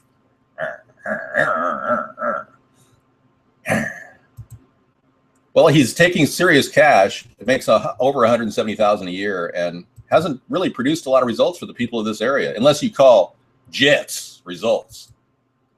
All right. Well, the chemtrails are going to kill you, Storm Davis. No, you don't have a snake. You got a lizard. When you go drain your lizard, that's what you got. Don't even upgrade yourself to snake status, buddy. History's taught us that they'll even assassinate their own president. Yeah, fair by it, absolutely. I'm prepared to be assassinated. I welcome the concept in order to continue to fight for the American people. All right, Boink, you just finalized your time here. God, I can't believe you even came in here with that attitude. David, how can the USA straighten out the Mexican government to where they can improve themselves as a country? Old Irish rebel? I don't think they can. The Mexican government is inexplicably tied to drug money through various devious connections, which we cannot clean up. Well, look what happened to that oversight problem with Walmart bribing Mexican officials. Did you ever see Walmart reprimanded? No. Did you ever see Walmart do anything other than their own in-house audit? No. So apparently Walmart can spend $600,000 bribing Mexican officials and nobody in America asks any questions. Yeah. Well, thank you guys for helping, protect me. I appreciate that. But I can't go into this presidency thing worrying about being assassinated. I really can't. I can't worry about that. The future of our life is really unwritten. However long we live, I mean, any one of us can contract a deadly disease. Any one of us could be hit by lightning. I mean, there's a lot of factors involved. I limit my risks, so I'm not going to be putting my head out there in the middle of Daily Plaza without a limousine protecting me, whereas we all know what happened to JFK. I mean, this is pretty sad, but he let his guard down, and there's evidence that he may have even said that he was ready to go. Yeah, when he left into the open motorcade, he talked to some people about how he could easily be taken out. That's what I heard. He exposed a lot of people, and the secret society message was one of those things that he did. There's evidence that JFK may have wanted to out the alien issue too. Here's the Zapruder tape remastered. It's the afternoon of the assassination. You'll notice something about this. Before a live audience, Stalling recalls his weekend in Dallas. I went to the right. Indicted a local. It's for time continuity. The president is waving to the crowd here. And Jacqueline Kennedy, of course, is sitting alongside him in the open car. Right. This is from Orville Nix's film. This is originally 8mm footage. And they're heading now toward Elm Street. They're on Houston Street now. They're going to make a left-hand turn. It's on the corner where they're going to make the turn there that the book depository was. Now, this is the Zapruder film. Look at how horrible it is. Are coming along now into Dealey Plaza? Yes, these are the lead motorcycles of the motorcade. All right. Now, with the president and Mrs. Kennedy is also Governor Connolly. Right. Now, before he goes behind the sign, the president is waving to the crowd. When he comes out from behind the sign, he is shot, and then Governor Connolly is shot. He's already been hit. He's already been hit. And now? At the bottom of the screen, the headshot. That's the shot that blew up his head. It's the most... So that you can grasp. I want to show you. This is a film taken by Marie Muchmore that leads into the Zapruder film. It's for time continuity. The president is waving to the crowd here. Watch this. Jacqueline Kennedy, of course, is sitting alongside him in the open car. Yeah, watch this. This is from Orville Nix's film. No, you're relevant. This is originally 8mm footage. And they're heading now toward Elm Street. They're on Houston Street now. They're going to make a left-hand turn. She said she was grabbing his On the brain, corner, Storm they're gonna make a Davis. turn here that the book depository was. And this is the Zapruder film. Okay, now watch Okay, this. so the cars are coming along now into Davie Plaza. Yes, these are the lead motorcycles of the motorcade. All right, now with the president. Yeah, I think John F. Kennedy Jr. was murdered as well. Yes. Now, before he goes behind the sign, the president is waving to the crowd. When he comes out from behind the sign, he is shot. And then Governor Connolly is shot. He's already been hit. He's already been hit. And now, At the bottom of the screen, the hit shot.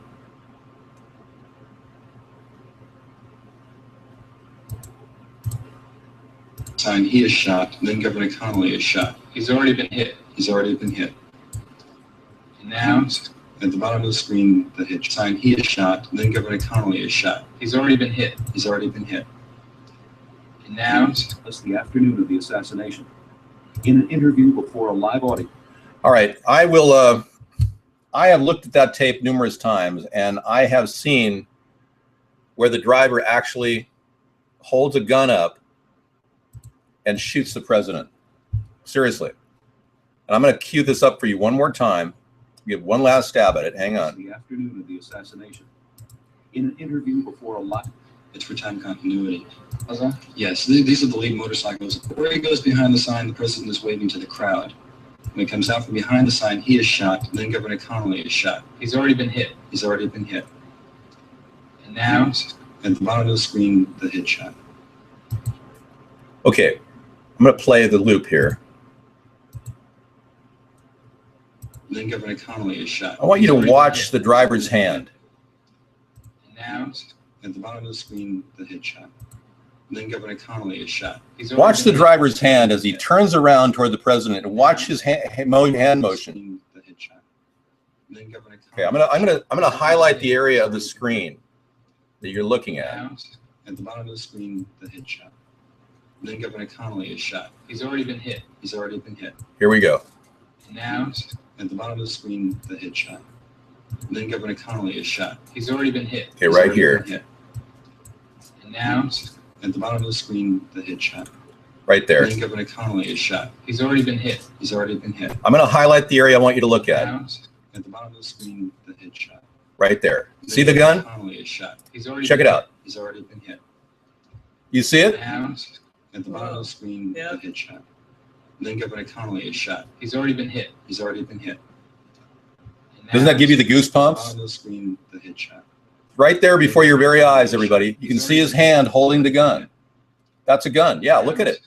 At the bottom of the screen, the hit shot. And the Governor Connolly is trajectory, shot. he's already been hit. the simultaneous explosion to the president's At the head, bottom of the screen, close range, the gunpowder, Connolly is Yeah. shot. everything. You can see it up close now. Now, Well, many people have argued it's the guard behind in the car. It could have been multiple people shooting him. There may have been 4 shooters.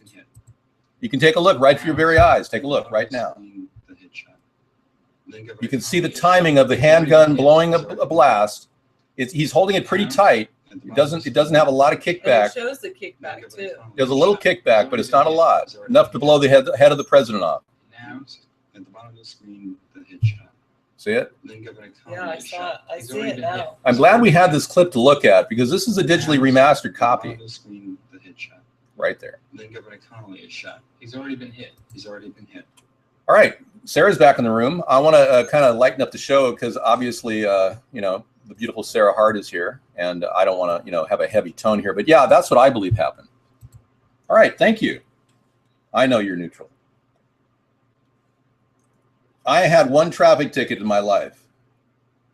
It was for making an illegal U-turn, and it was in the middle of a Hollywood area. I was delivering some items for a shoot that we were doing for a commercial, and the cop was just sitting waiting for somebody to turn around in between 2 corners, and it was Do you me. want the link for the video?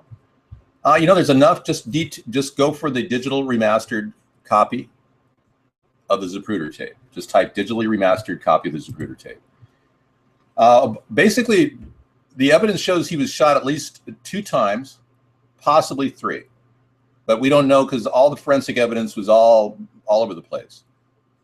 And the doctor that did the work ripped through the body of the president with little oversight. So a lot of it cannot be corroborated. But our country changed direction when they got rid of John F. Kennedy.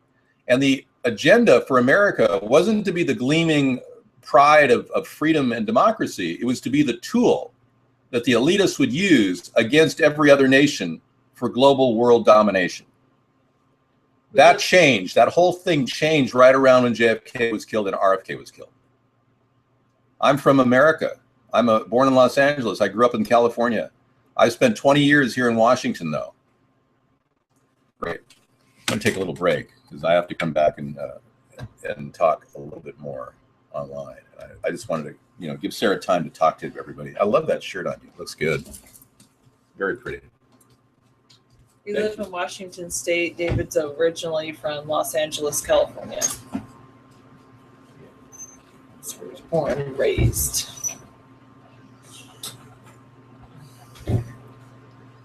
Yeah, I think I'm gonna purge you and then ban you if you continue to talk that way. Actually, I'll just ban it. I'm originally from the Deep South and I live in Washington State with David.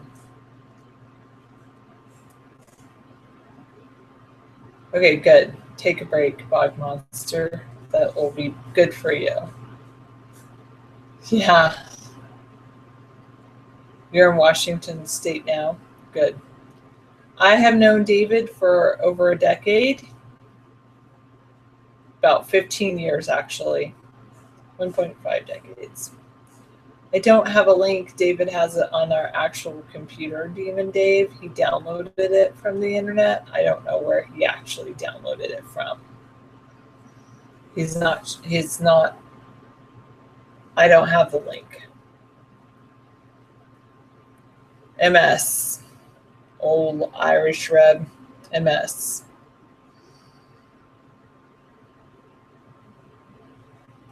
When I was little, we went to the big battle in Mississippi. So that was pretty interesting. I had myself and we saw a reenactment down there. I don't want children of my own. I love helping other children, but I don't need to have children to help make a difference on the future generation.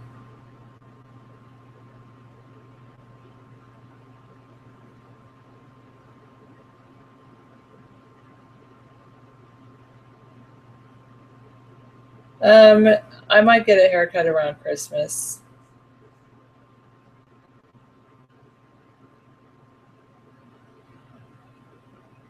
Okay. I know some people don't want me to cut my hair, but it's getting quite long. So, yeah, exactly. Candy Rain, I know David has some of those same concerns. I think sometimes you guys get along better than we get along.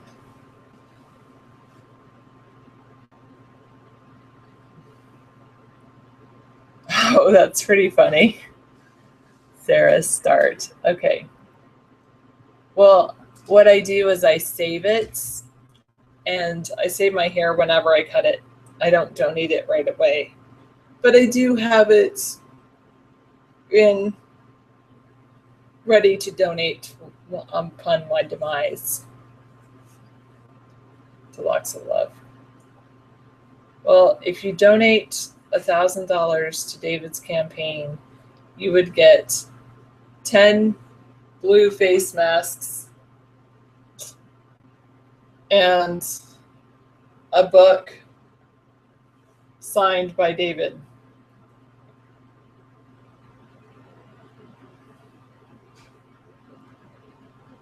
Wear a condom. Like I said, kidney, it will be donated upon my demise. That means when I'm dead. Yes, I understand that there's those in need now, but I choose to save it.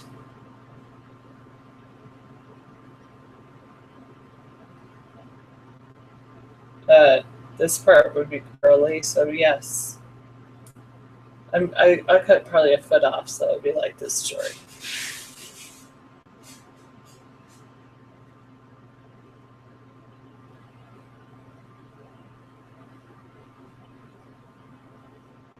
Well, that's pretty cool. You married a woman who wanted to help babies. She became a neonatologist. That's very cool. Well, did she care about you though, Richard Einstein? Well, we'll make a little bomb of some kind from under cheese.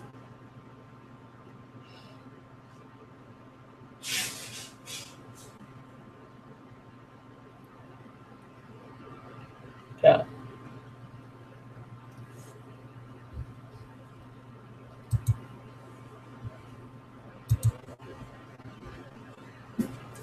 Oh, that's too bad, Richard. Okay, here it is, everybody. The 25-cent campaign sign. Wow, that's pretty cool. 25 cents. That's how much it cost me to make this. All right, great. So have we solved the world's problems? How would we get there? By boat? Do you have a boat? You're buying Smith Island? Oh. No, I don't want to visit.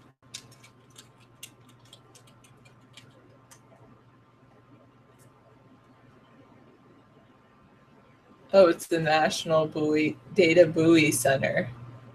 The fact is, I keep putting them out. If they want to take them away and commit a crime, a class 3 misdemeanor, that's their choice. Yeah, I'm just proving to them that they are criminal.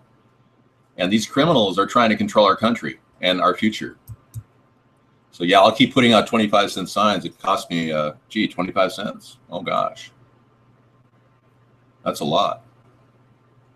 Now the wooden stake costs normally about 60 cents, but exactly, I buy wooden. I buy wood in bulk, and I can cut and make my own. That's why it's 25-cent sign. Yeah, 25-cent sign. I know, it's awesome. Yeah. I know.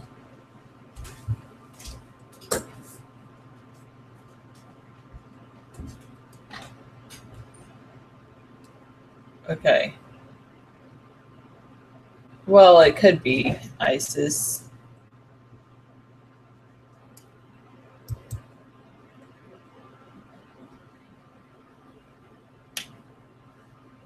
Okay. Freddie Wong, and what do you want me to say to him, handler, since you're a handler?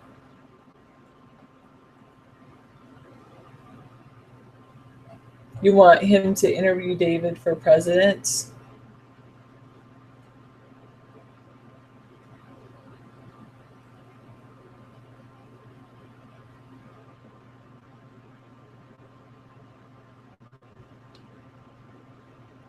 Okay, so his name is Freddie Wong. Let me see if I can find him.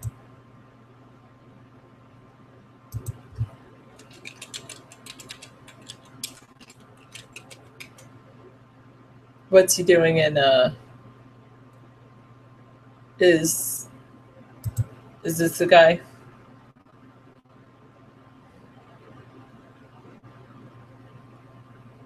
Let's see, the video game high school, no, rocket jump. Oh, that's loud.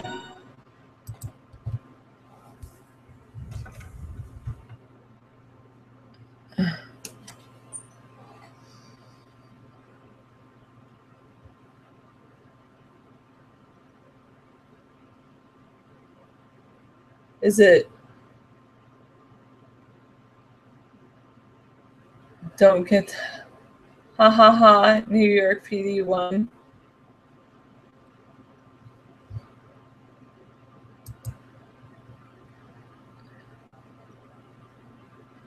I see all these.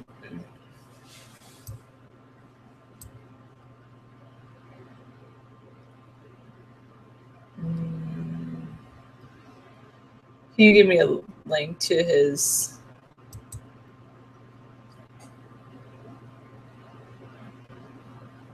To his site? Rocket Jump 2.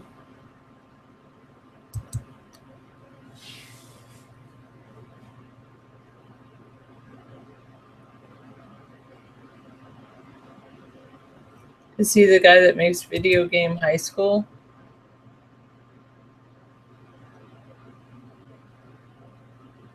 Okay, so let me walk through this and see if you can help me do it.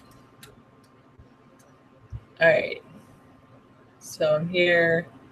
I guess I should subscribe to them, right? And then maybe I should Rocket Jump's main channel. I don't take phone calls. I don't feel the need. And then how do I actually contact this individual? Okay, I just made another one in 2 minutes. Good job, David. Yeah, 2 minutes to make a 25-cent sign. So 30 times 25 cents. God, I can make $6 an hour. Yeah, if you can sell them. If we can sell them, then we can. Well, what I'm going to do is I'm going to be putting out 7 signs in boxes delivered to people at their house for $30. So if you want to penetrate your area with America's Third Party coming up, we're going to have brand new signs, black and white, because we obviously deal with black and white issues here. And you'll be able to get all that for $30 sent to your house.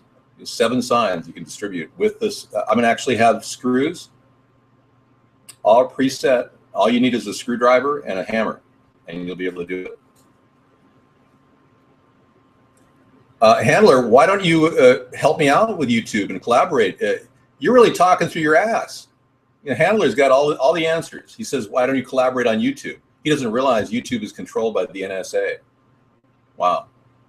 Well, you're a real idiot, Handler. Unreal. Yeah, one of those ass talkers. Yeah, just show me.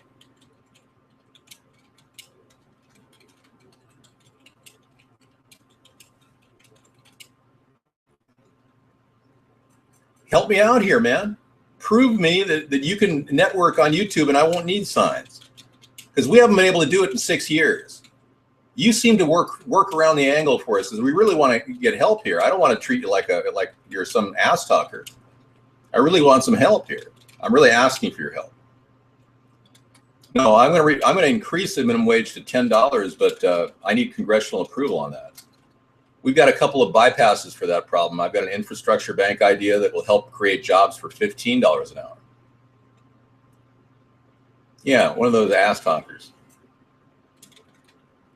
Many moons ago, white man, come to this great nation, this land, and speak with forked tongue. And today, white man come to chat room at America's Third Party and speak out of ass. Are you white, Handler? Are you white guy? Yeah, you can vote. Pagans can vote. I'm not here to judge you. Are you white guy, Handler? Are you African American, Asian, Hispanic? Notice how he's not talking anymore? Because his ass stopped talking once I told him it was coming out of his ass. You speak BS? That's not true. You know, many moons. I am part Algonquin Indian, and I speak for many Native Americans in saying that white man has trashed this great land. And you people, you should feel bad for what he has done.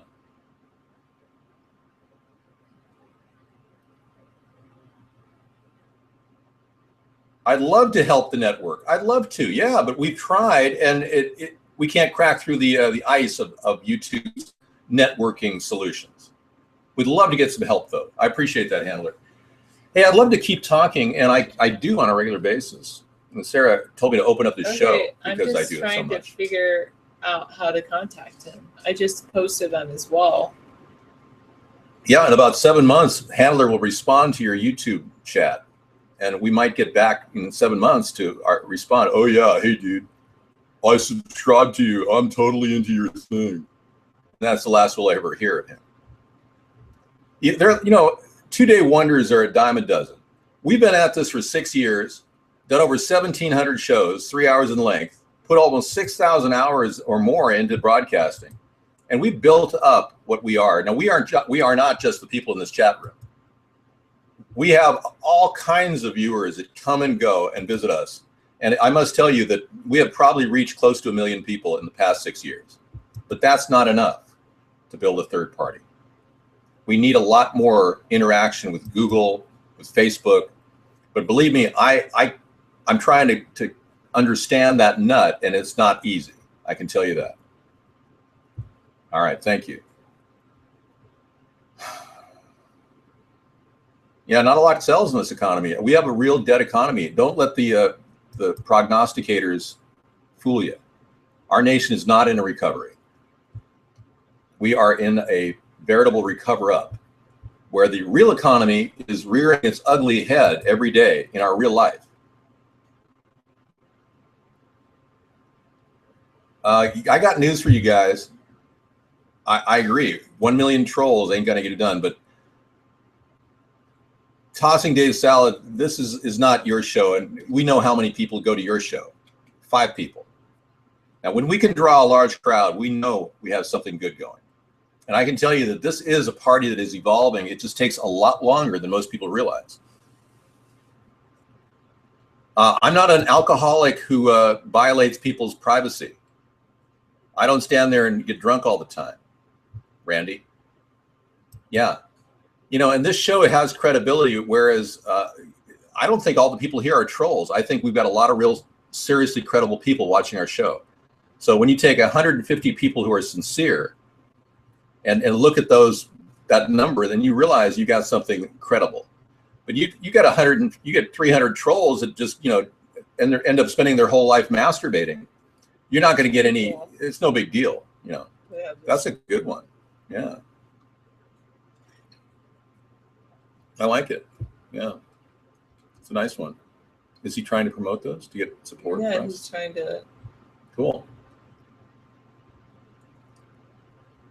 Yeah, why do you have to do that? Exactly.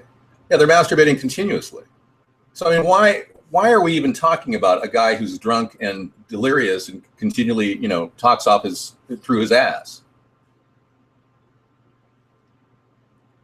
You know, I think Tossing Dave finally, we're done with you too, Rodney. Yeah, don't come back to the show, man. You're not welcome here. I don't know how many times I've told this guy he's not welcome here.